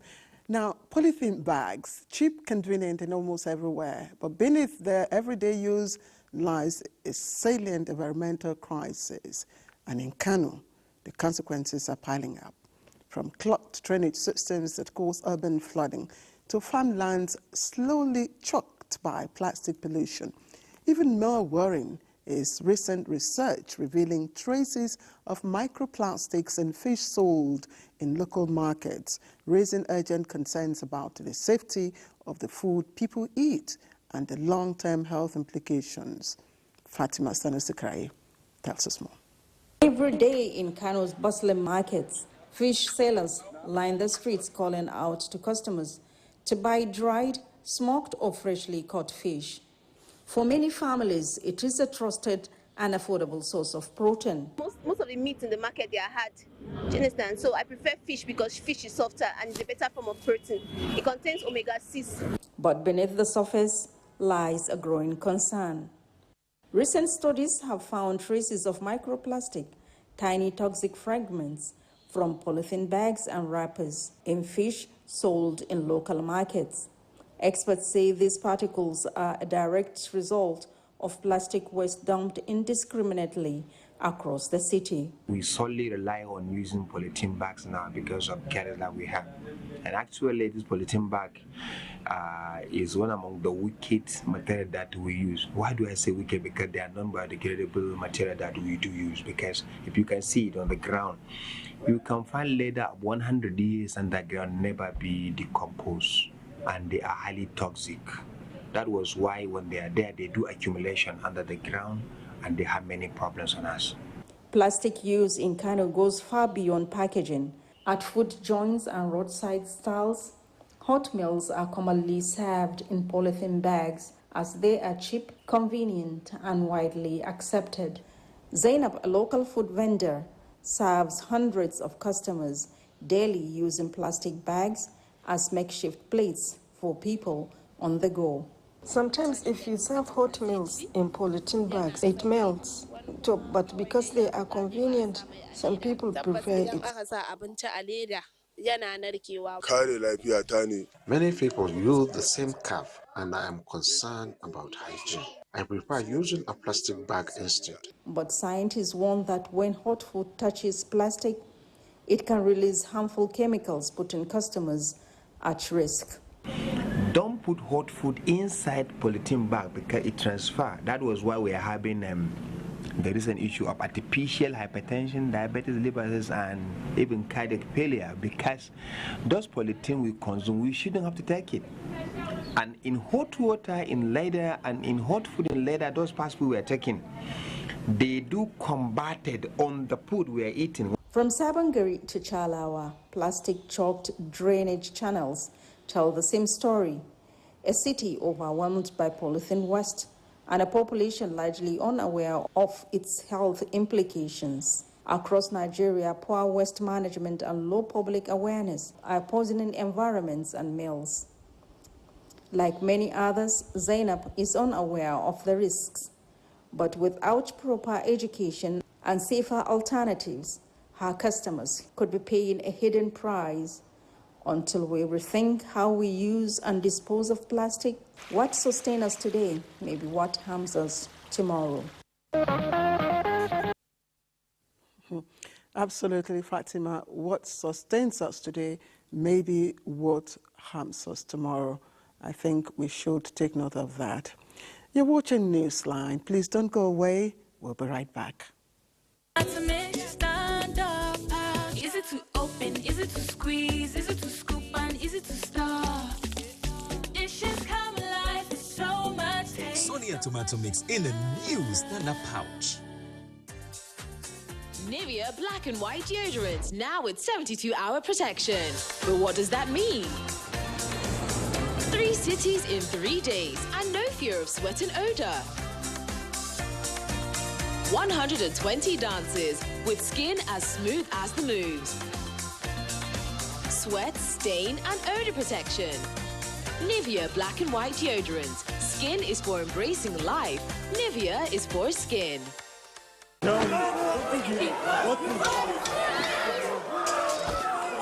What food do you need?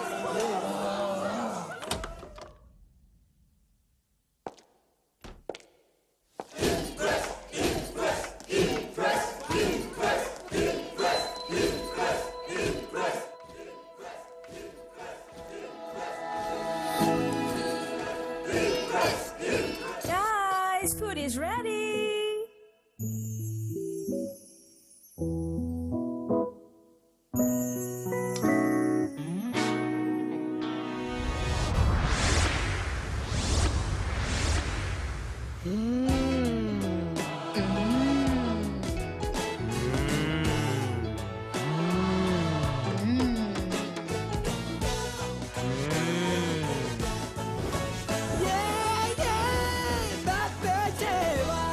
Cook to impress.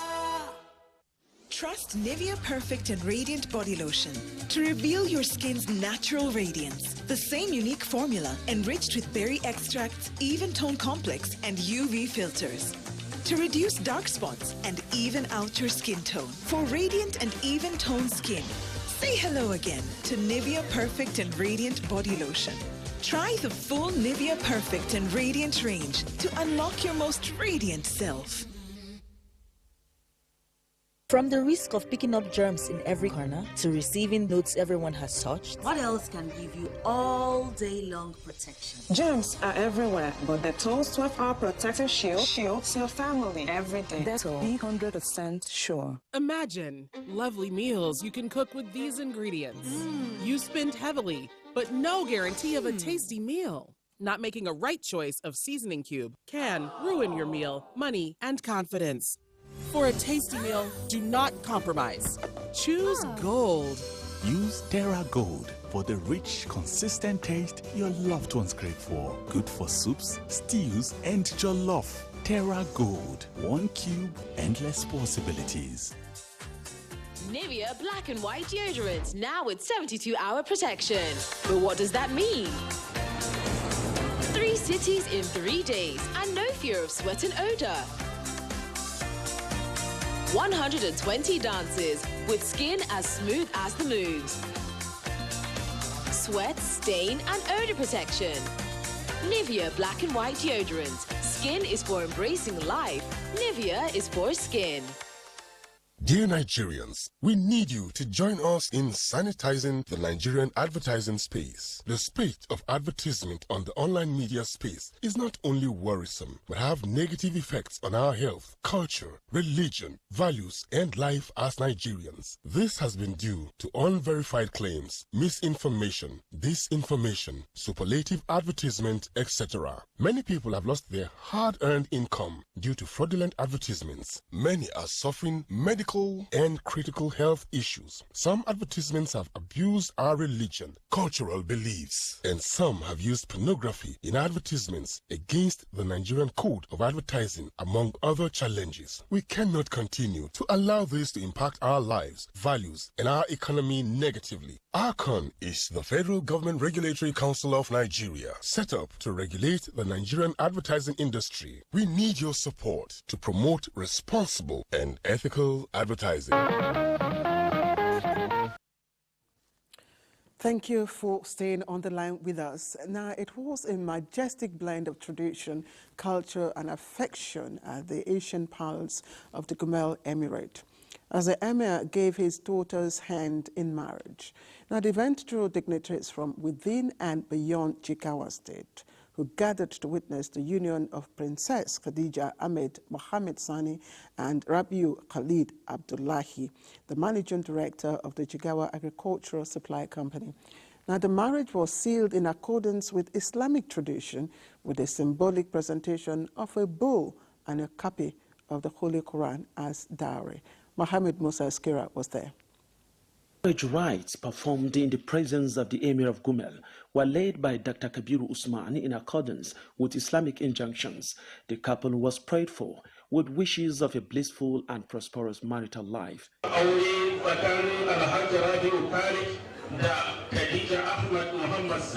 One thing is that they should not allow any third party to come in between them. Unity and sincerity among them, so that they stay in peace and in love and respect for each other. As you continue to integrate themselves as one entity. And he has established not only a family, a dynasty. Moments after the wedding Fatiha, the palace came alive as guests were treated to a colorful reception. It was more than just a feast. Friends reunited, families bonded, and laughter echoed through the royal courtyard, reminding all that weddings are also a celebration of community. He's always there. Whenever there's problem, he's a problem solver. He's very kind actually, and it's not just me saying it. You know, you have the right to marry 2, 3, up to 4. But God says one should try and maintain equity. So equity is paramount, and we will try to do that to the best of our ability. Earlier in Kano, a pre-wedding dinner set the tune for the grand occasion, with family members and close friends in attendance. Among the distinguished guests was the wife of the Jigawa State Governor Hajia Amina Umar Namadi, who joined in sharing the couple's happiness.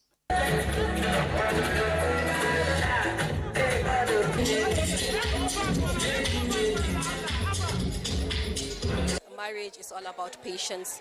Not every marriage in your life, you just have to be patient. And now she's going into a new world that she has to face her new house, new family. They are one now. The union of Alhaji Rabiu and Princess Khadija was not just a wedding, it was a beautiful tapestry of love, tradition and royalty, an event many described as a memory that will linger for years to come. Now, love, culture and prestige were on display as Shamsuddin Abdul Karim took Aisha Ismail, daughter of Tarakin Das and chairman of Wonderland TV Platinum, as his bride. Now, the wedding held in the heart of Abuja brought together family and well-wishers to witness the joyous union of two illustrious families. From the rich display of tradition to the glitz of modern elegance, Yusuf Chika captures highlights of the colorful ceremony through the sharp and sensitive lens of Newsline. The National Mosque was a beehive as two lovebirds, Abdul Karim and Aisha, opened a new chapter of a lifelong commitment and sealed by Imam Ibrahim Magaji in line with Islamic rites. Families, friends and well-wishers were witnesses as the moral condition of 500,000 naira was made and announced as bride price, followed by a pool of prayers for a blessed union. At a reception organized in honor of the newly wedded, family members and guests were treated to a swell moment where food cuisine and drinks were served to celebrate the new journey.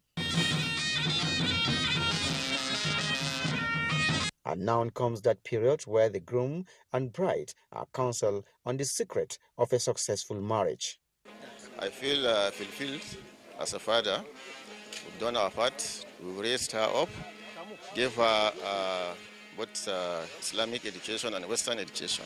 So we've done our part. Alhamdulillah, all we pray for is for a blissful marriage. Aisha is a very, very hardworking lady. Even at home, she behaved well. So in this case, we are wishing her a successful wedding home. We are wishing her best, like how someone said, believe in God, rely on God, hand over everything to God, do everything together in common. For the groom, the celebration is what he long waited for. The kind of person she is and her amazing characters and strength in her. So I feel blessed. I feel so honored to have her as my wife. Shamsu is our last born in the group. We have a group called Seha Network. He is the last person standing, not married, but alhamdulillah today our last born is married. They say joy is contagious, you know. From seeing him being happy, I think we all have every reason to be to join him in this happy moment. Abdul Karim and Aisha now have an assignment of 9 months, and I'm sure they will not lie to disappoint this array of personalities.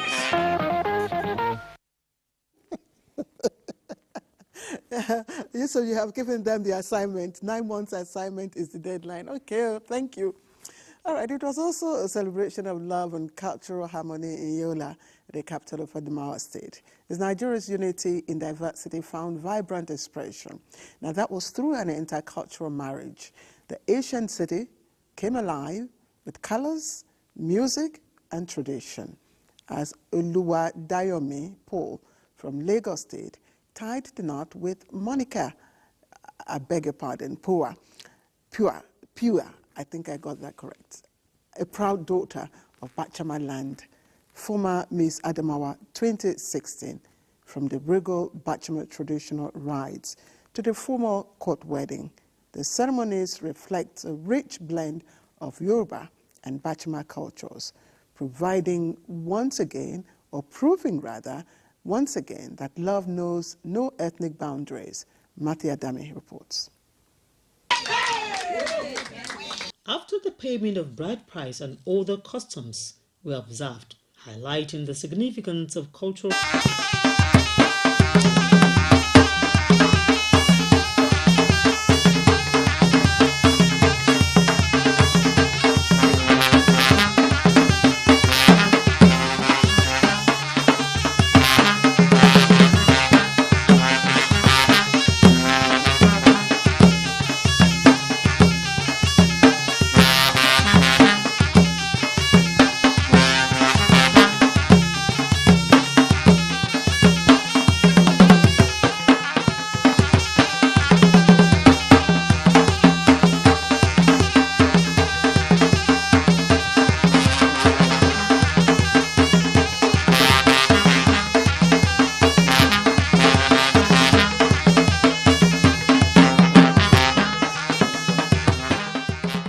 Hello and good to have you again on our weekly news review, where we highlight to you the major activities that happened during the week. With me, your anchor, Aisha Abdullahi Aminu.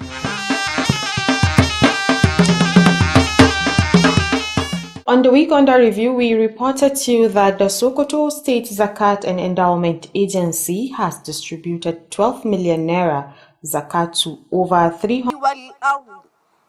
إن يشأ نخسف بهم الأرض أو نسقط عليهم كسفا من السماء إن في ذلك لآية لكل عبد منيب. The chairman of the agency, Malam Lawal Maidoki, emphasized that the zakat was aimed at addressing the needs of the most vulnerable members of society. He explained that the distribution will support those in need, ensuring they can access basic necessities to improve their lives. Maidoki took the opportunity to commend Governor Ahmad Ali of Sokoto State for his continued support and effort toward the agency's work. He praised the governor's commitment to uplift the less privileged and ensuring a transparent and efficient distribution of resources in the state. I would also want to use this opportunity to thank His Excellency, the Governor of Sokoto State, Dr. Ahmad Aliu, for being there for us and for his patriotism and support at all times. In his remark, Maidoki urged the beneficiaries to make sure that the zakat is utilized for its intended purpose, ensuring that it has a positive impact on their lives. He reminded them of the importance of using the funds responsibly for their welfare and long-term improvement. A special contribution of 2 million naira was donated by Hajia Hajara Adiola from Lagos, aimed specifically at empowering women. Additionally, 10 million naira was anonymously donated by a well-wisher who requested that their identity be kept private. Some of the beneficiaries come from other local governments, while some are going to benefit for their needs.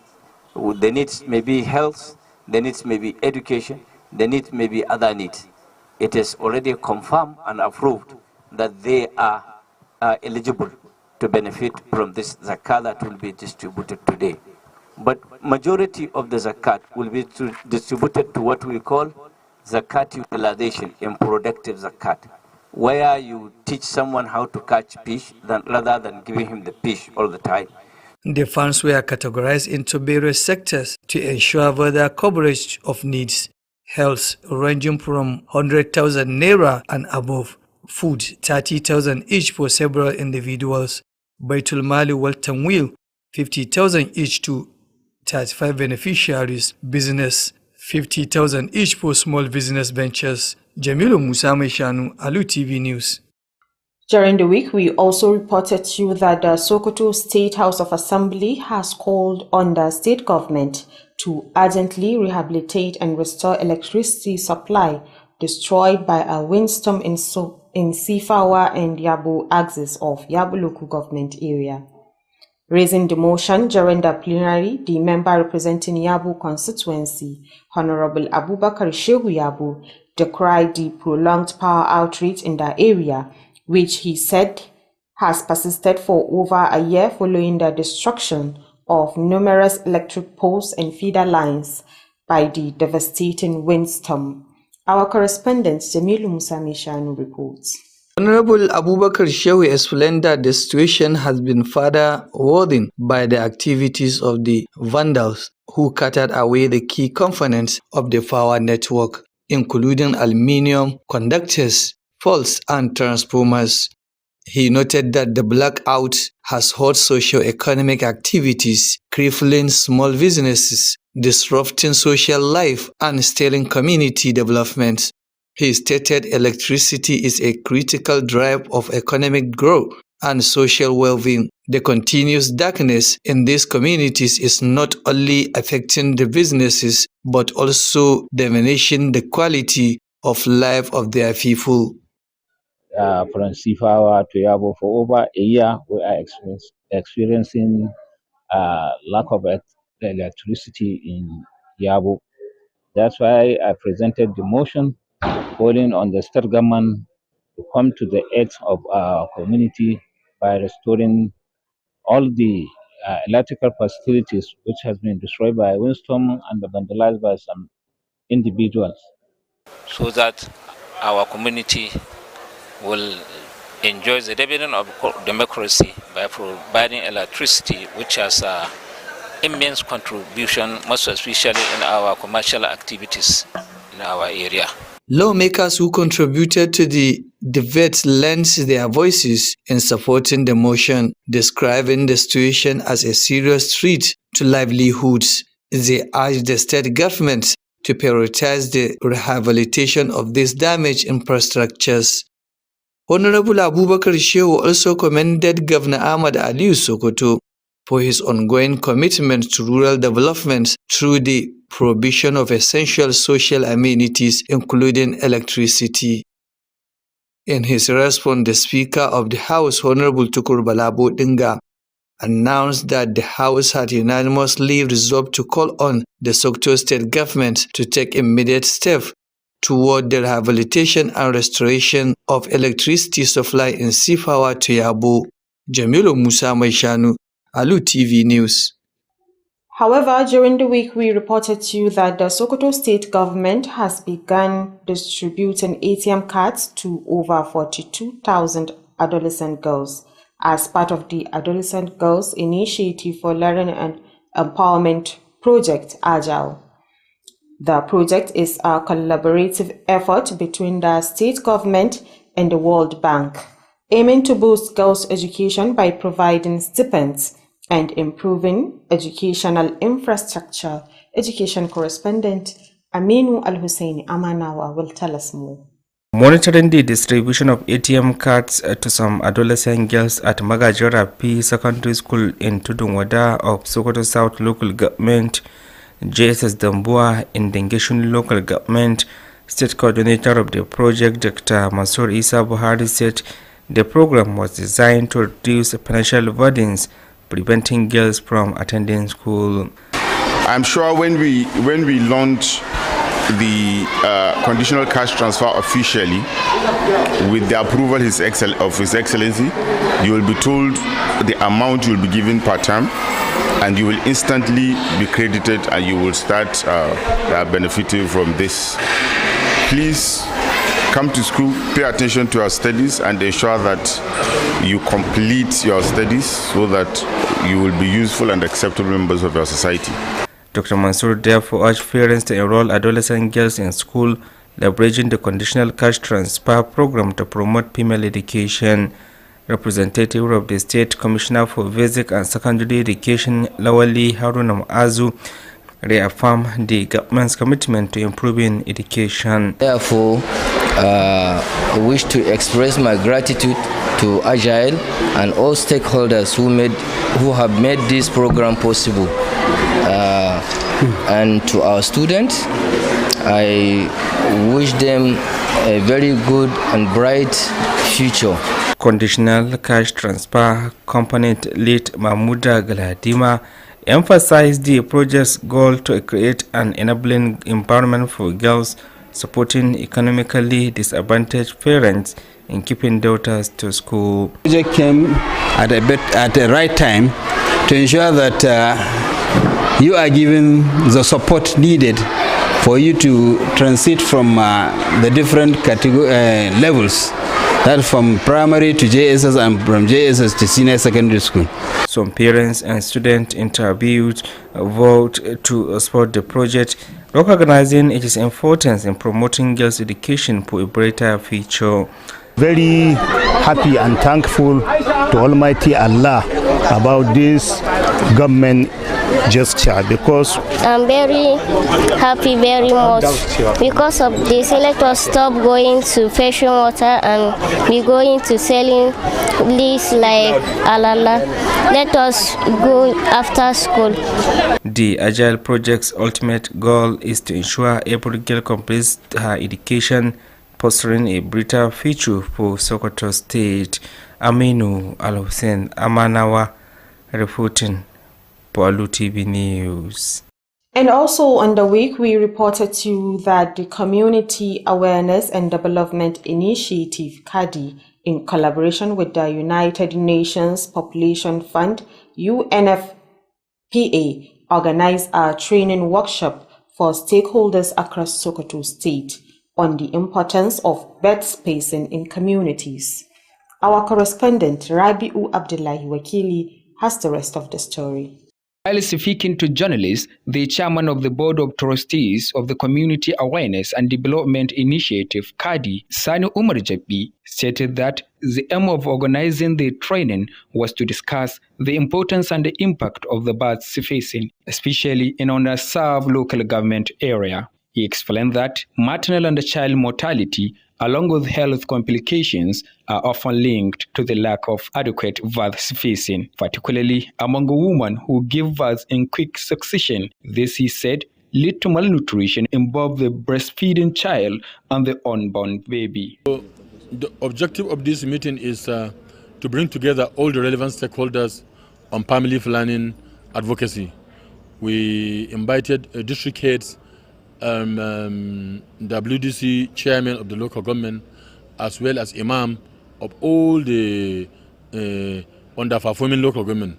We have 12 underperforming local government that they didn't meet the expectations. We want all the local government to attend a high number of women delivering and the health facilities, high number of women attending ANC and the postnatal, and as well as also exclusive breastfeeding to be inclusive. And we want to also healthy timing bed spacing. Women should have enough resting hours. And we want to also change the narratives to do promotion of pregnancy by choice, not pregnancy by accident. The chairman also commended the Sokoto State government for its continuous support for the health sector. So we now have guarantee of political will from His Excellency the Governor. He demonstrated political will. He approved funding. He also released funding. It's an evidence of political will. So we want to commend him. We want to commend also Her Excellency for her giant effort in this direction. She has done well. She demonstrated a very good mother. She has the spirit of selfless service in promoting good health practice in Sokoto, and want to build on her positive experience in trying to reach all the citizens, change their negative perceptions, negative attitude on healthcare financing and program. In their separate remarks, the Director of Advocacy and Social Mobilization of the Primary Healthcare Development Agency, Dahiru Muhammad Kamarugada, and the Chairman of the Ward Development Committee, WDC, Sokoto State, Comrade Balagadanga, affirmed that the training would go a long way in addressing improper use of family planning method, which pose a threat to public health. He further urged the participants to apply the knowledge gained during the training and to spread the information to those who could not attend the session. Honestly, this family planning, or in Hausa I can call it Tazara Haihuwa, is very, very important to our family because it will reduce the death of women and the children.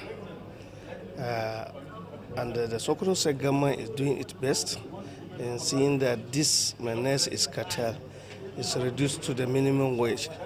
I could remember Her Excellency Dr. Fatima Ahmed Aliyu. We visited her, we pay an advocacy visit to her house where we advocate for her support with money to improve this, and she promised us, and that promise has been fulfilled because the Sokoto State government has released a sum of 30 million naira into that account.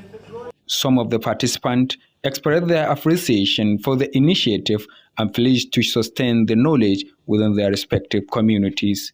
The highlight of the event was the presentation of the several insightful papers, along with the objectives of the workshop include discussions on the religious and the cultural perspectives on birth facing, detailed explanation on the importance and the benefit of family planning, among other key issues. Reporting for Alu TV News, Ravi Abdullahi Wakili. On the week, we also reported to you that the Sokoto state government has approved 1.8 billion naira for the purchase of assorted fertilizer for distribution to farmers in the state.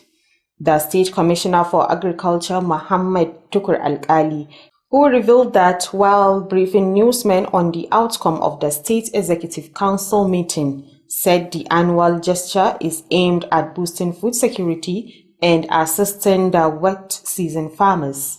Nasir Abubakar Kiri completes the story.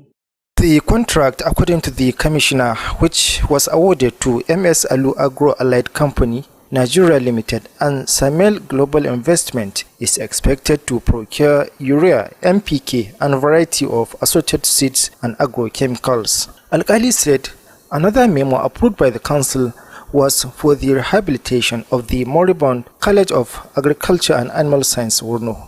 The contract was awarded to MS Adanu Shehu Nigeria Limited with a 3-month completion period as part of an effort to provide employment opportunity and self-reliance. The State Commissioner for Basic and Secondary Education, Professor Ahmad Lada Allah, said the council approved 69 million naira for the purchase of 230 sewing and knitting machines for the training of over 460 youth and women in the state.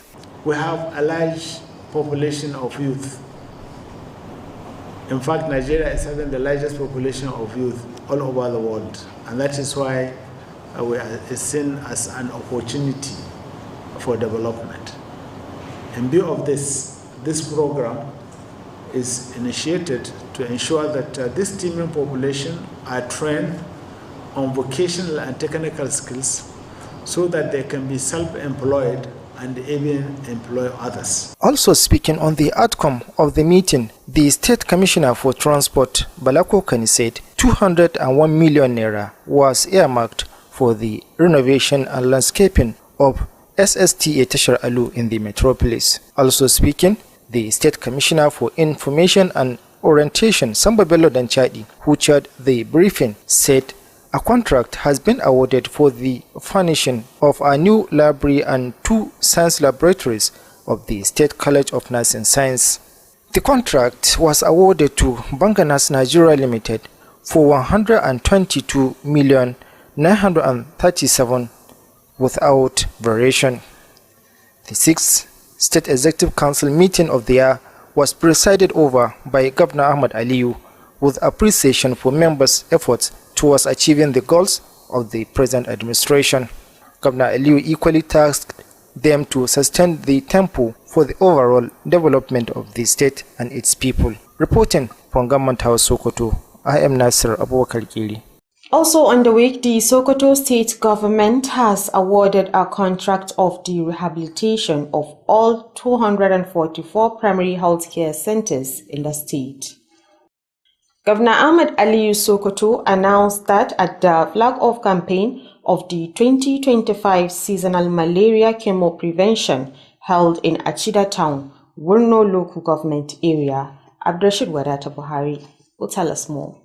The governor, who was represented by his deputy Alhaji Idris Muhammad Gober, expressed appreciation for the tremendous progress recorded in the health sector in the states. He said the measure was aimed at bringing healthcare services to the doorstep of the people. Alhaji Ahmed Ali therefore called on all community leaders, stakeholders and parents to actively support the exercise by mobilizing families and ensuring every eligible child receives the malaria drugs. Let me assure the good people of Sokoto State that this administration remains firmly committed toward eradicating malaria and strengthening all measures capable of improving and strengthening our health care service across states. A critical strategy in this campaign is directly observed house to house, which requires that all eligible children receive malaria drugs free. The governor said, as part of efforts to support all public health interventions, the government has provided motorcycles to all rollback malaria officers in the 23 local government areas to conduct the exercise smoothly. He also said the Malaria Elimination Agency Referral Center will be upgraded to serve as one of the best in the country. Also commenting, the State Commissioner of Health, Dr. Farooq Umar Abubakar Wurno, said all necessary measures have been put in place to ensure the success of the exercise. And I want to assure you and inform His Excellency that the accountable framework has been to ensure smooth distribution of the seasonal malaria chemotherapy prevention drugs at all levels. As I inform Your Excellency, all necessary modalities have already been put in place. The event was graced by many personalities.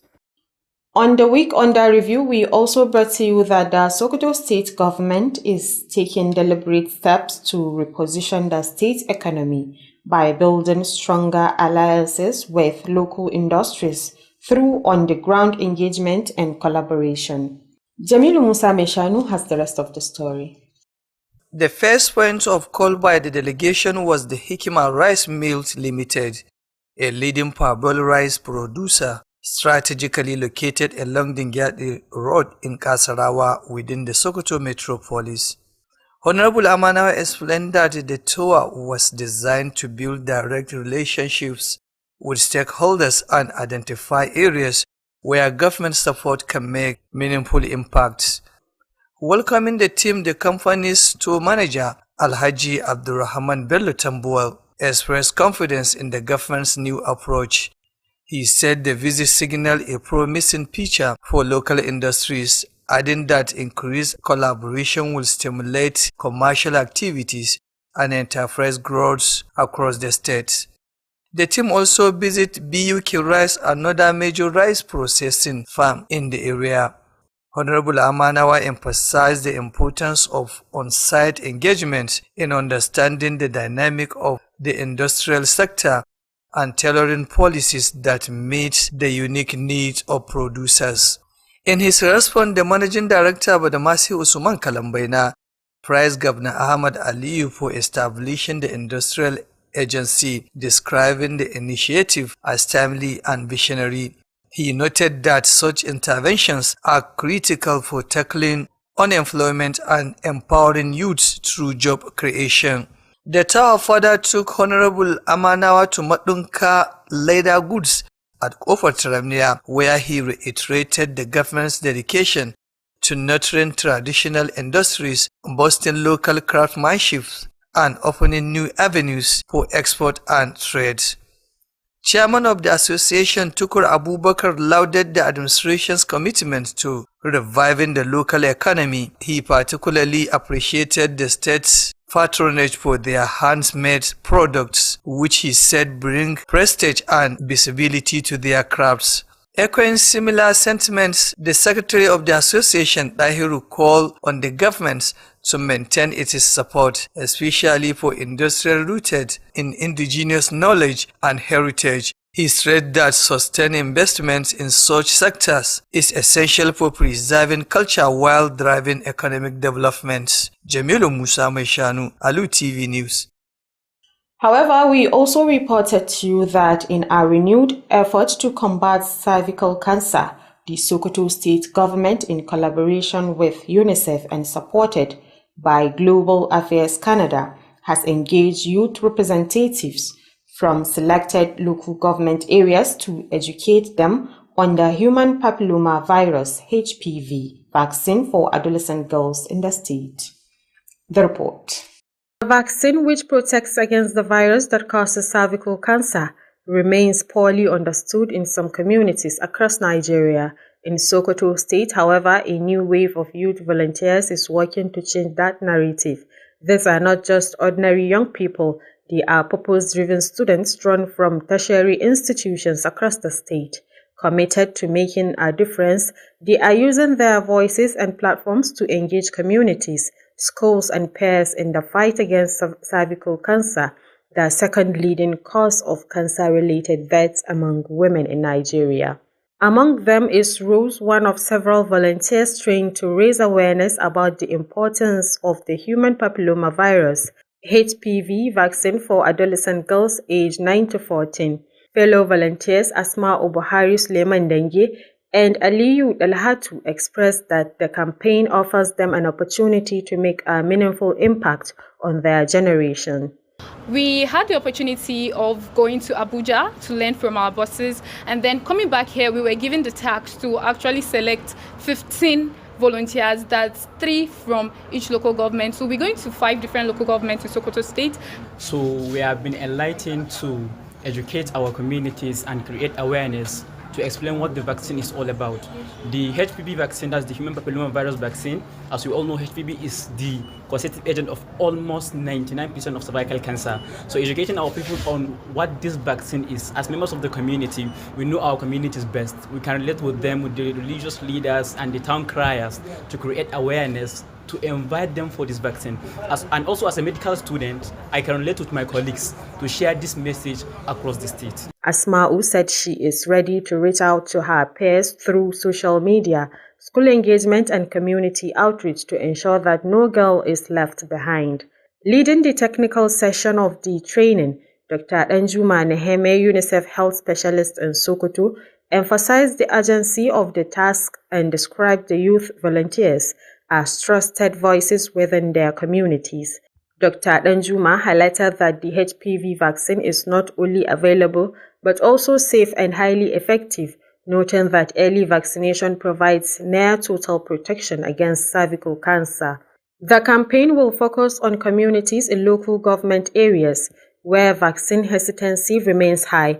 These young advocates will use accessible language, digital tools, and community engagement strategies to address deep-seated fears and misconceptions about the HPV vaccine. Well, with that, we've come to the end of this weekly reviews. On behalf of the news producer and production team, I remain Aisha Abdullahi Aminu, saying stay tuned for the Hausa version coming up shortly. Thank you for watching and enjoy the night.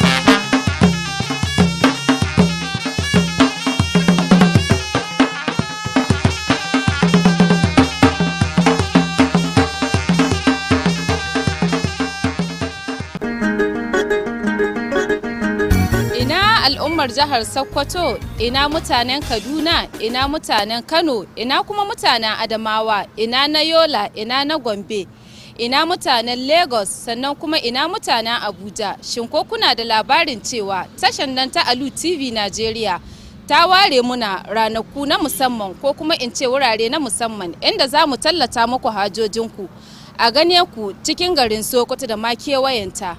Shin ko kuna da labarin cewa Alu TV Najeriya akwai wurare na musamman da ta ware domin tallata muku hajojinku? Ina 'yan kasuwarmu, sannan kuma ina 'yan siyasa, ina mata 'yan kasuwa, sannan kuma ina 'yan siyasa, ina ma'aikatan gwamnati. Shin ko kuna da labarin cewa Alu TV Najeriya ta ware muna wurare na musamman inda za mu tallata muku hajojinku a gane ku cikin garin Sokoto da ma kewayenta, kai ba ma cikin jihar Sokoto ba ɗaya, a Afirka gaba ɗaya za ku iya kallon Alu TV Najeriya. Kada ki bari, ko kuma in ce kada ka bari a baku labari, ku dai ku garzayo a Alu TV Najeriya a tallata muku hajojinku cikin sauƙi da rahusa. Alu TV Najeriya ta ku ce domin al'umma aka yi ta. Sunana Fatima Rabi'u Soja, mai gabatar da shirin nan na lafiyar mu jarinmu a Alu Tv Najeriya. Kuma wannan shirin kofa ta a buɗe take domin ɗaukan nauyi ne da ma sauran shirye-shiryen da muke gabatar muku a Alu TV Najeriya. Alu TV Najeriya ta kuce ta muce domin al'umma aka yi ta.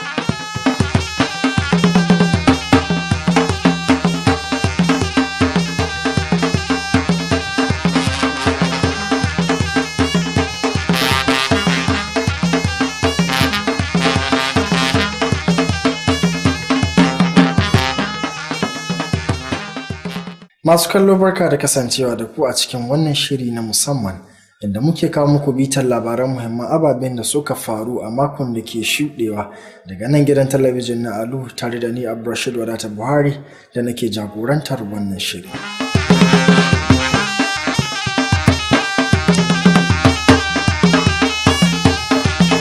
To a wannan makon ma za ku ji cewa hukumar zakka da wakafi ta jihar Sokoto ta raba zakkar kimanin naira miliyan 12 zuwa ga mutum 300 a faɗin jihar Sokoto.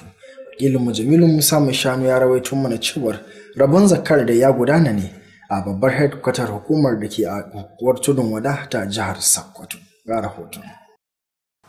أفلم يروا إلى ما بين أيديهم وما خلفهم من السماء والأرض إن يشأ نخسف بهم الأرض أو نسقط عليهم كسفا من السماء إن في ذلك لآية لكل عبد منيب. Shugaban hukumar zakka da wakafi ta jihar Sokoto Malam Lawal Maidoki ya jaddada cewa an shirya bayar da zakkar domin tallafawa mabukata na gaske a cikin al'umma musamman waɗanda suka fi buƙatar taimako. Ya bayyana cewar rabon zakkan zai taimaka wa waɗanda ke cikin mawuyacin hali domin su samu abubuwan more rayuwa na yau da kullum da zai inganta rayuwarsu. Maidoki ya yi amfani da damar wajen yin godiya ga gwamnan jihar Sokoto Ahmad Aliyu bisa goyon baya da ƙoƙarinsa wajen ci gaba da tallafawa ayyukan hukumar. Ya yaba wa gwamnan saboda jajircewarsa wajen ceto rayuwar talakawa da kuma tabbatar da gaskiya da adalci wajen rabon dukiyar al'umma a cikin jihar. Sannan kuma ina roƙo a yi addu'a ta musamman ga mai girma gwamnan jihar Sokoto, Dr. Ahmad Aliyu. A matsayin shi na shugaba, gwamnan jiha wanda ya gyara mana wancan masallaci, ya mai da shi masallacin Juma'a kuma da dukkan support ɗin da ya bamu tun daga lokacin da kowane wata yana ba mu wannan taimako, da taimakon nan na asibiti da muka yi da ya tsaya, da sauran ayyukan da muke yanzu da sun tsaya, saboda haka shi ma yana da kyau a yi masa addu'a. A cikin jawabin nasa, Malam Maidoki ya shawarci waɗanda suka amfana da su tabbatar sun yi amfani da zakkar yadda ya dace. Ya tunatar da su muhimmancin amfani da kuɗin cikin hikima da nufin samun ci gaba mai ɗorewa a rayuwarsu. An samu gudunmuwar naira miliyan 2 daga Hajiya Hajara Adiola da take Legas domin tallafawa mata, sannan kuma wani mai taimako da ya buƙaci a ɓoye sunansa ya bayar da gudunmuwar naira miliyan 10 domin rabawa mabukata. Don haka duk abin da Allah ya ci da mutum, ni dai ban san ku ba, application na mahiyawanci ban san su ba, amma an duba an ga cewa kun cancanta. Ba mu da haufi akan ci wanda Allah tabaraka ta'ala ce inna masadaqati lil fuqara wal masakin. To duk wannan zakka kusan tana kan fuqara da masakin da amilina alaiha. Wannan kuma yana cikin asnaf guda 8 da Allah ya ambata a cikin suratul Tauba. An tsara rabon kuɗaɗen ne bisa fannoni daban-daban. Fannin lafiya suna farawa ne daga naira 100,000 zuwa sama. inda fannin abinci kuma naira 30,030 ga kowane mutum. A shirin baitul mali watan wani da aka koyar da wasu mutum 35 za su samu kowannensu 50,050. Sai kuma fannin kasuwanci za su samu naira 50,050 ga kowane masu ƙananan sana'o'i. Ƙarshen rahoton kenan. Jamilu Musa Mai Shanu, labaran Alu TV. To da muka waya a zauren majalisar dokoki kuwa mun labarto muku cewar Majalisar Dokokin Jihar Sokoto ta yi kira ga gwamnatin Jihar Sokoto da ta yi gyara ga wutar nan wacce ta lalace sanadiyar wutar iska mai ƙarfi daga yankin Sifawa zuwa ƙaramar hukumar Yabo ta Jihar Sokoto. Dan majalisa mai wakiltar ƙaramar hukumar Yabo kuwa Abubakar Shehu Yabo shine ya bayyana hakan yayin da majalisar take zama, da yake bayyana muhimmancin da ke akwai wurin gyara wannan wutar wacce ta ɗauki akalla shekara ɗaya da lalacewa sakamakon wata iska mai ƙarfi wacce ta lalata maɗaukan wannan wuta zuwa ƙaramar hukumar Yabo. Wakilin mu Jamilu Musa Mai Shanu yana ɗauke da ƙarashin wannan rahoton.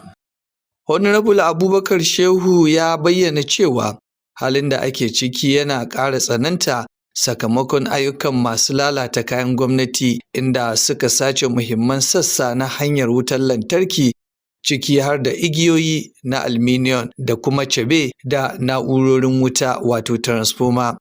Ya lura cewa rashin wutar lantarki ya yi tasiri ga harkokin tattalin arziki da zamantakewa, inda ƙananan 'yan kasuwa ke fuskantar cikas. Ya bayyana cewa wutar lantarki na da matuƙar muhimmanci wajen bunƙasa tattalin arziki da walwalar jama'a. Ci gaba da kasancewar al'ummomi cikin duhu ba wai yana hana kasuwanci ci gaba ba ne, har ma yana rage ingancin rayuwar jama'a. Dalilin da yasa na gabatar da wannan ƙuduri a zauren majalisa domin da gwamnati ta shigo don a mai da ainihin wannan layin wuta na Yabo wanda yake iska da kuma wasu marasa kishi da suka je suka ciccire wasu kayayyaki na wuta tun daga Sifa har zuwa Yabo na amaisuwa yanzu kusan fiye da shekara guda babu wuta a wannan yanki namu, kuma ga wutar lantarki da muhimmanci musamman game da abin da ya shafi sha'anin kasuwanci da wasu abubuwa na rayuwa. 'Yan majalisar da suka ba da gudunmawa a cikin muhawarar sun goyi bayan ƙudurin, inda suka bayyana halin da ake ciki a matsayin barazana ga rayuwar jama'a. Sun buƙaci gwamnatin jiha da ta gaggauta gyaran kayan wutar da suka lalace. Honorable Abubakar Shehu Shamaki ya yaba wa Gwamna Ahmad Aliyu Sokoto bisa jajircewarsa wajen ci gaban karkara ta hanyar samar da muhimman kayayyakin jin daɗi, ciki har da wutar lantarki. A nasa jawabi, kakakin Majalisar Dokokin Jihar Sokoto Honorable Tukur Bala Bodinga ya sanar da cewa majalisar ta amince ga baki ɗaya, tare da yin kira ga gwamnatin jihar Sokoto da ta ɗauki mataki cikin gaggawa don gyarawa tare da dawowa da wutar lantarki daga Sifawa zuwa Yabo. Ƙarshen rahoton kenan. Jamilu Musa Mai Shanu, labaran Alu TV. To a ɓangaren ilimi kuwa mun labarto muku cewar gwamnatin jihar Sokoto ta suma raba katin cire kuɗi wato ATM a turance zuwa ga 'yan mata 42,000 a jihar Sokoto a ƙarƙashin shirin nan na tallafawa ilimin 'ya'ya mata da ma ƙarfafa musu wato Agile. Wannan gagarumin shiri kuwa haɗaka ce tsakanin gwamnatin jihar Sokoto da ma Bankin Duniya, wanda yake da zimmar ganin cewa an bunƙasa ilimin 'ya'ya mata da ma samar musu muhalli domin bunƙasa karatunsu da ma ci gaban rayuwa baki ɗaya. Wakilin ma ɓangaren ilimi Aminu Hussaini Amanawa yana ɗauke da ƙarashin wannan rahoton. Da yake duduba yadda aikin rabon katunan ciran kuɗin na ATM ke gudana a makarantar sakandaren Magajin Rafi da ke unguwar Tudun Wada a nan birnin Sokoto, sai kuma makarantar JSS Zambuwa a ƙaramar mulkin Dange Shuni, jami'in shirin na Agile Dr. Mansur Isa Buhari ya bayyana cewa an shata shirin ne tun da farko domin rage ma iyaye wahalhalun kuɗaɗen da suke kashewa, wanda ke zama tarnaƙi ga cigaba da karatun 'ya'yan nasu. Na ba da kati mun zo ne domin a tantance a tabbatar da ɗaliban da za a ba lallai 'yan makaranta ne waɗanda suna zuwa makaranta. Wannan kuma ya kasance saboda umarnin da shi mai girma gwamnati ba su na cewa a tabbatar da cewa waɗanda za su samu waɗannan kuɗi ainihin ɗiyan talakawa ne da ke cikin makarantun ɗiyan talakawa. Dr. Mansura da haka buƙaci iyaye da su tabbatar da cewa 'ya'yansu mata sun ci gaba da amfana da shirin da ma ƙarfafawa sha'anin ilimin su. da yake magantawa wakilin kwamishinan ilimi matakin farko na jihar sokoto da karamar sakandare lawali haruna ma'azu yana ta shirin gwamnatin jihar da take da na inganta sha'ani na ilimi. Shugaban sashen kula da shirin tallafin karatun na shirin ajal a jihar na Mamudu Galadima ya bayyana cewa manufar shirin shine domin samar da kyakkyawan muhallin karatu ga 'ya'ya mata ta hanyar tallafa musu da kuma tallafawa iyayensu, musamman abin da ke zama tanaki ga cigaban iliminsu. Alhamdulillah, manufar wannan shirin ga ɗalibai mata shine domin a tabbatar da cewa yaran da ya kamata su shiga wani gurbi na karatu daga firamare zuwa ƙaramar sakandare da kuma ƙaramar sakandare zuwa babbar sakandare sun samu sun shiga, domin da yawa an lura da cewa wayansu da sun zo nan sai su takaita karatunsu ba sa ci gaba, kuma mun ga lura cewa lallai akwai talauci cikin wannan al'amari. Wasu daga cikin iyaye da ma ɗaliban da aka zanta da su sun sha alwashin yin aiki ka'in da na'in domin samun nasarar shirin. Bisa ga gaskiya mun ji daɗi kwarai, kuma muna gode ma Allah da ya kawo ga gwamnati mai kokari da kulawa wajen inganta rayuwar al'umma, musamman harkar ilimi. Na ga wannan shiri alal haƙiƙa abin da an kai ya daidai. Mun gode sosai da gudunmuwar da an gaba. Na ji daɗi sosai, kuma na yi farin cikin cewa za a ba mu tallafi domin mu daina zuwa talle da ɗiban ruwa. Babban manufar shirin ajal dai shine tabbatar da cewa 'yan mata sun samu damar kammala karatu domin samun ingantacciyar gobensu a nan Sokoto. Aminu Alusen Amanawa, labarun Alu Tv. So anan ma mun labarta muku cewar kungiyar The Community Awareness and Development Initiative da haɗin gwiwar hukumar nan mai kula da al'umma ta Majalisar Ɗinkin Duniya wato UNFPA sun jagoranci wani zama na musamman zuwa ga masu ruwa da tsaki a jihar Sokoto domin wayar da kansu ga muhimmancin da yake akwai wurin bayar da tazarar haihuwa a cikin al'umma. Wakilin Murabi Abdullahi Wakili ya halarci wannan gagarumin taro, kuma gashi da cikin rahoton. Yayin da yake zantawa da manema labarai, shugaban kwamitin amintattu na shirin wayar da kan jama'a da ci gaban al'umma wato kadi Sani Umar Jabbi ya bayyana cewa manufar shirya wannan horon ita ce domin tattauna muhimmanci da tasirin hutun haihuwa musamman a ƙananan hukumomin da ba su samun isasshiyar kulawa. Ya bayyana cewa mace-macen mata da yara tare da matsalolin lafiya da ke tattare da hakan na da nasaba da rashin wadatacciyar tazarar haihuwa musamman tsakanin mata masu rurrutsa. Wannan a cewarsa yana haifar da rashin abinci mai gina jiki ga jaririn da ake shayarwa da kuma jaririn da ke cikin ciki. Mun gayyato sarakuna, malamai da ma'aikatan kiwon lafiya na karkara mu taru mu waka mu bita mu diba abubuwan da ka taya daidai da abubuwan da ka taya ba daidai ba, kowane mai ga rawar da ta kamace shi yayi mu tabbatar da mun canza alƙalumma na lahiyar iyali a jihar Sokoto. Duba da ɗimbin aiki da gwamnatin mai girma Dr. Ahmed Aliyu SN take yi wajen tabbatar da 9-point agenda, to hakika su masu sarakuna da kungiyoyi duk sun bi samun mai girma gwamna. Shugaban ya kuma yaba wa gwamnatin jihar Sokoto bisa goyon bayan da take bayarwa ga bangaren lafiya. A jawabansu mabambanta, daraktan watsa labarai da hulɗa da jama'a na hukumar ci gaban kiwon lafiya matakin farko wato Dahiru Muhammad Kamaru Gada da shugaban kwamitin ci gaban gundumomi wato WDC na jihar Sokoto Kwamar Bala Gadanga sun bayyana cewa horon zai taimaka sosai wajen magance yadda ake amfani da hanyoyin tsara iyali ba daidai ba, lamarin da ke da matukar barazana ga lafiyar jama'a. Sun kuma buƙaci mahalarta taron da su yi amfani da ilimin da suka samu yayin horon tare da yaɗa saƙon zuwa ga waɗanda ba su samu damar halartar taron ba. Amma ba lokacin da aka samu wannan tazarar haihuwa, in Allah ya so mace ta samu sassan lafiya a jikinta kamin ta sake samu na, ba wai ana nufin mutane su daina haihuwa ba. Mutum na ya haihuwa ko ɗari yake son shi haihuwa, amma abin da ake kira kamar da addinin musulunci ya nuna, yana da kyau duk yaron da aka haihuwa akalla shekara 3 ko 4 kafin ya samu kane.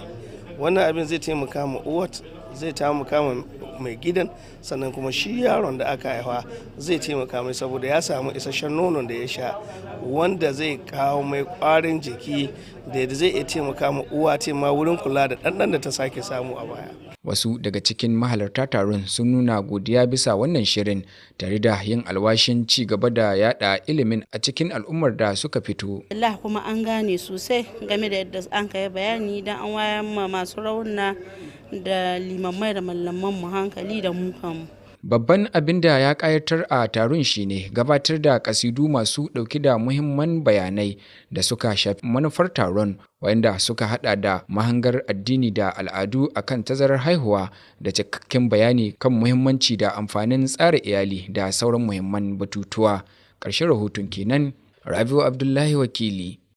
To a wani kokari da gwamnatin jihar Sokoto take yi wurin ganin cewa ta bunƙasa sha'anin noma, samar da aminci da ba bunƙasa tattalin arziki, gwamnatin ta bayyana cewa za ta kashe kimanin naira biliyan 1.8 wurin ganin cewa an sayo takin da za a rabawa manoma a wannan shekarar. Kwamishinan noma na jihar Sokoto Muhammad Tukur Alkali shine ya bayyana hakan lokacin da yake gabatar da sakamakon taron majalisar zartarwa ta jihar Sokoto zuwa ga manema labarai wanda ya gudana a farar gwamnatin jihar Sokoto. Wakilin mafarar gwamnati Nasir Abubakar Kiri yana dauke da karashin wannan rahoton.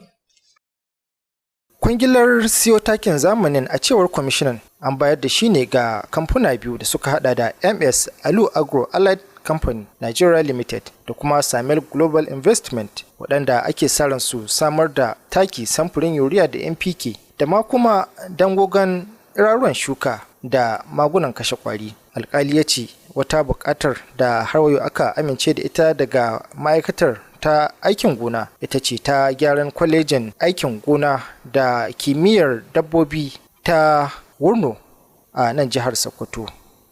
Alhamdulillah, majalisar zartarwa ta jiha ba tare da samun wata muhawara ba bisa ga muhimmancin wannan makaranta da ita ɗaya ce a cikin wannan jiha, kuma yanzu tana da abubuwan da za ka koya ma mata da maza da yawa a samu musu aikin yi. Tana ƙananan takardu ne na shaida wato certificate, kuma tana koyar da ayyukan hannu da kiyo duka a wannan makaranta. An ba da kwangilar gyaran ne ga kamfanin MS Sadanu Shehu Nigeria Limited, inda aka ƙayyade watanni 3 domin kammala wannan aikin. A wani yunkuri na samar da ayyukan yi da dogaro ga kai ga mata da matasa a jihar nan, kwamishinan ilimin bai daya da babbar sakandare na jihar Farfesa Ahmad Ladan Ala ya ce majalisar ta aminta da ware kuɗi naira miliyan 69 domin siyo akalla kekunan ɗinki 230 wanda za a raba wa mata da matasa 460 domin samun dogaro da kai. Memorandum na biyu shine sayan teloli da kuma injimammuka na sake-sake domin koyar da yara da mata. An zaɓi wato yara da mata 460 domin a koyar da su wannan harkar ɗinkin tela. Shi ma da yake jawabi dangane da sakamakon taron majalisar, kwamishinan sufuri na jiha Bala Kokani ya ce an ware kuɗi naira miliyan 261 domin gyara da kuma sauya fasalin wato tashar SSTE da aka fi sani da tashar Alu da ke unguwar Ranjin Sambo a ƙwaryar babban birnin jiha. A nasa jawabi bayan kammala taron, kwamishinan yaɗa labarai da wayar da kan jama'a na jiha Sambo Bello Danchadi, wanda shine jagoranci zaman jin bahasin taron, ya ce an ba da kwangila ta samar da kayan aiki da gyaran babban ɗakin karatu da kuma ɗakunan gwaje-gwajen kimiyya na kwalejin jinya ta jiha. An ba da kwangilar ne ga kamfanin Banganas akan kuɗi naira miliyan 122 da kuma 937, inda kuma aka ginda sharaɗin ba za a ƙara kuɗin wannan kwangilar ba. Taron majalisar zartarwar karo na 6 a wannan shekarar, gwamna Ahmad Aliyu ne ya jagorance shi, inda ya yi amfani da wannan damar wurin mika godiyarsa ga mambobin majalisar akan gudunmawar da suke bai wurin cimma muradun wannan gwamnati. Gwamna Aliyu haka ma ya kalubalance su da su dore da wannan kokarin ta da za a samar da ci gaba mai ma'ana ga jihar nan da daukacin jama'ar ta. Ƙarshen wannan rahoton kenan. Nasiru Abubakar Kiri daga fadar gwamnatin jihar Sokoto. To anan ma dai mun labarta muku cewar gwamnatin jihar Sokoto ta bayar da aikin gyaran cibiyoyin kula da lafiya matakin farko 244 da ke fadin jihar Sokoto. Gwamnan jihar Sokoto Ahmed Ali Sokoto shine bayyana haka a lokacin da ake kaddamar da allurar rigakafin ciwon zazzabin cizon sauro wato malaria wanda ya gudana a garin Acida da ke karkashin karamar hukumar Wurno ta jihar Sokoto. Ga rahoton. Aka samu a bangaren kiwon lafiya a jihar Sokoto. Ya kuma bayyana cewa wannan matakai da aka ɗauka kuwa suna da nufin samar da ingantaccen kiwon lafiya zuwa ga ɗaukacin al'ummar jihar Sokoto. Daga nan kuma gwamnan jihar Sokoto Ahmed Aliyu ya kira ga ɗaukacin shugabannin al'umma, uwaye da ma masu ruwa da tsaki da su bayar da gagarumar gudunmawarsu wurin ganin cewa wannan shiri ya ci gaba ta hanyar kai kowane yaro wanda ya cancanta domin karɓar maganin wannan malariyar. Gwamna ya bayyana cewa a ƙoƙarin da gwamnatin take yi wurin ganin cewa ta mara wa shirarruwan samar da kiwon lafiya ingantacce zuwa ga al'umma gaba ɗaya. Gwamnati ta samar da duka ababen hawan da za a bayar jami'an malaria a ɗaukacin ƙananan hukumomi 23 da ke jihar Sokoto domin gudanar da wannan aiki cikin salama. Daga nan kuma ya bayyana cewa gwamnati za ta ɗaga darajar cibiyar nan mai kula da malaria ta jihar Sokoto domin kasancewa ɗaya daga cikin cibiyoyin kula da malaria a ɗaukacin ƙasar Najeriya. Shi ma da yake magantawa kuwa kwamishinan lafiya na jihar Sokoto Dr. Faruk Umar Abubakar Wurno ya bayyana cewa an ɗauki duka matakan da ya dace domin ganin cewa wannan shiri ya samu gagarumar nasara. Taron dai ya samu halartar wasu da dama daga cikin manyan mutane da ma al'ummar jihar Sokoto. Abdulrashid Wadata Buhari. To anan ma dai mun labarto muku cewar gwamnatin jihar Sokoto tana ci gaba da ɗaukar matakai wurin ganin cewa an bunƙasa sha'anin tattalin arziki a jihar Sokoto ta hanyar haɗin kai tsakanin gwamnati da ma kamfanoni masu zaman kansu a jihar.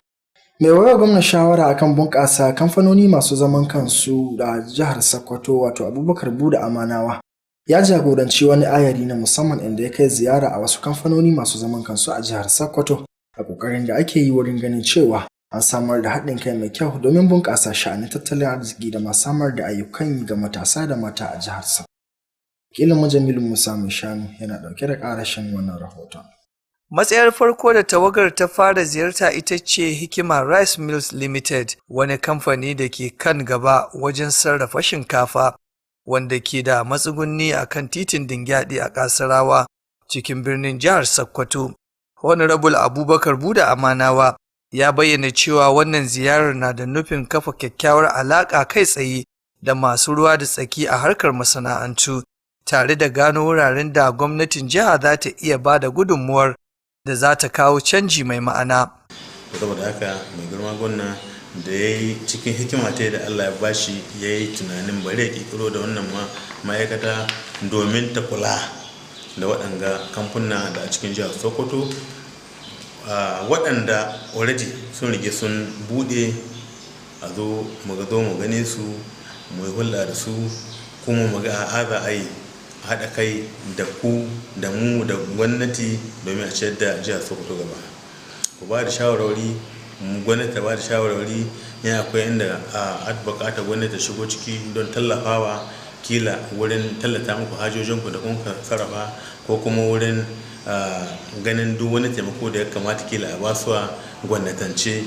A yayin tarbar tawagar manajan ajiya na kamfanin Alhaji Abdulrahman Bello Tambuwal ya bayyana gamsuwarsa da wannan sabon salo da gwamnatin jihar ke bi. Ya ce wannan ziyarar alama ce ta makoma mai kyau ga masana'antu a cikin gida, inda ya ƙara da cewa ƙaruwar haɗin gwiwar tsakanin gwamnati da 'yan kasuwa za ta ƙara bunƙasa harkokin kasuwanci da ci gaban sana'o'i a faɗin jihar. Tawagar ta kuma kai ziyarar zuwa BUK Rice, wani kamfani da ke sarrafa shinkafa a yankin. Honorable Amanawa ya jaddada muhimmancin irin wannan ziyarar ta kai tsaye, yana mai cewa hakan na taimakawa wajen fahimtar ainihin matsalolin da masana'antu ke fuskanta da kuma tsara manufofin da suka dace da bukatun masu sarrafawa. A nasa ɓangaren manajan darakta na BUK Rice Alhaji Badamasi Usman Kalambaina ya yaba wa gwamna Ahmad Aliyu bisa ƙirƙirar hukumar bunƙasa masana'antu, yana mai cewa wannan yunkurin ya zo a kan kari kuma yana da hangen nesa. Ya bayyana cewa irin wannan matakin na da matuƙar tasiri wajen rage rashin aikin yi, ta hanyar samar da ayyukan yi ga matasa. Ziyarar ta ci gaba zuwa wurin da ake gudanar da ayyukan fata a Maɗinka da ke ƙofar Taramniya, inda Honorable Amana ya sake jaddada ƙudurin gwamnati na bunƙasa sana'o'in gargajiya tare da ƙarfafa gwanintar masu sana'a a cikin gida da kuma buɗe sabbin damammaki na fitar da kayayyaki zuwa kasuwannin duniya. Bisa hakikanin gaskiya mai girma gwamna ƙudurori ne na haɓaka jihar Sokoto ta ci gaba yana murna da ganin cewa kamfuna mutanen jihar Sokoto sun yi amfani da hikimar da Allah ya basu da basirar da Allah ya basu da kaihin basirar da Allah ya basu na ganin cewa suna sarrafa albarkatun da Allah ya ba mu cikin jihar Sokoto. Shugaban kungiyar masu sana'ar fata Malam Tukur Abubakar ya yaba da irin jajircewar gwamnatin jiha wajen farfaɗo da tattalin arzikin cikin gida. Ya ce samun tallafin da cinikayya daga gwamnatin jiha ya ƙarawa sana'ar su kima da ɗaukaka. Shi ma sakataren ƙungiyar Malam Ɗahiru ya buƙaci gwamnati da ta ci gaba da tallafawa irin waɗannan masana'antun da ke dogara da fasahar gargajiya da ilimin al'ada.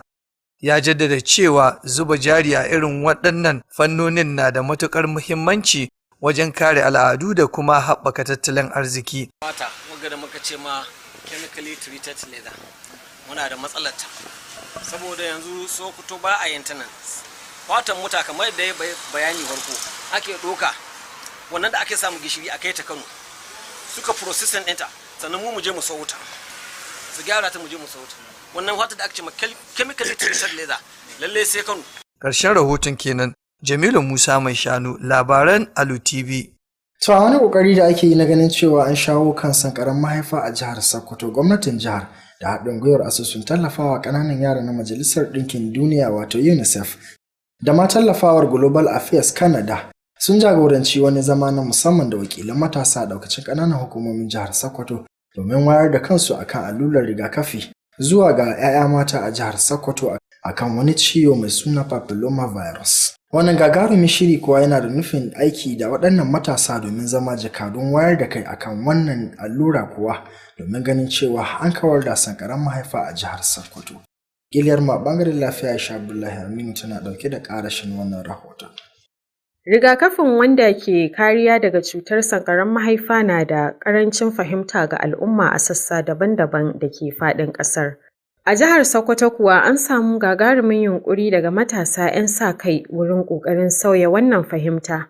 Waɗannan matasan su ne ɗalibai masu hangen nesa daga manyan makarantu a faɗin jihar, waɗanda suka ƙudiri aniyar ba da gudunmawa ta musamman ta hanyar amfani da muryoyinsu da kafafen sadarwa domin wayar da kai a cikin al'umma, makarantu da ma abokansu domin yaƙi da kawar da cutar sankaran mahaifa. Ɗaya daga cikin waɗannan matasa ita ce Rose, wadda ta samu horo domin wayar da kai game da muhimmancin rigakafin HPV ga 'yan mata masu shekaru daga 9 zuwa 14. Wasu daga cikin masu sa-kan da suka haɗa da Asma'u Buhari Suleiman Dange da Aliyu Dalhatu sun bayyana cewa wannan yekuwar ya ba su damar yin wani abu mai amfani a wannan zamanin. Asma'u ta ce ta shirya tsaf domin shiga kafafen sada zumunta, ziyartar makarantu da al'umma domin tabbatar da cewa ba a bar kowace yarinya a baya ba. Yayin jagorantar zaman horaswar Dr. Danjuma Naheme, ƙwararre a fannin kiwon lafiya na asusun tallafawa ƙananan yara na Majalisar Ɗinkin Duniya da ke Sokoto, ya jaddada gaggawar ɗaukar mataki tare da bayyana matasan a matsayin muryoyin da jama'a za su yarda da su a cikin al'umma. Dr. Danjuma ya ce rigakafin HPV yana da aminci sosai da kuma inganci. Ya ce yin rigakafin tun da wuri na iya kare yara daga cutar gaba ɗaya.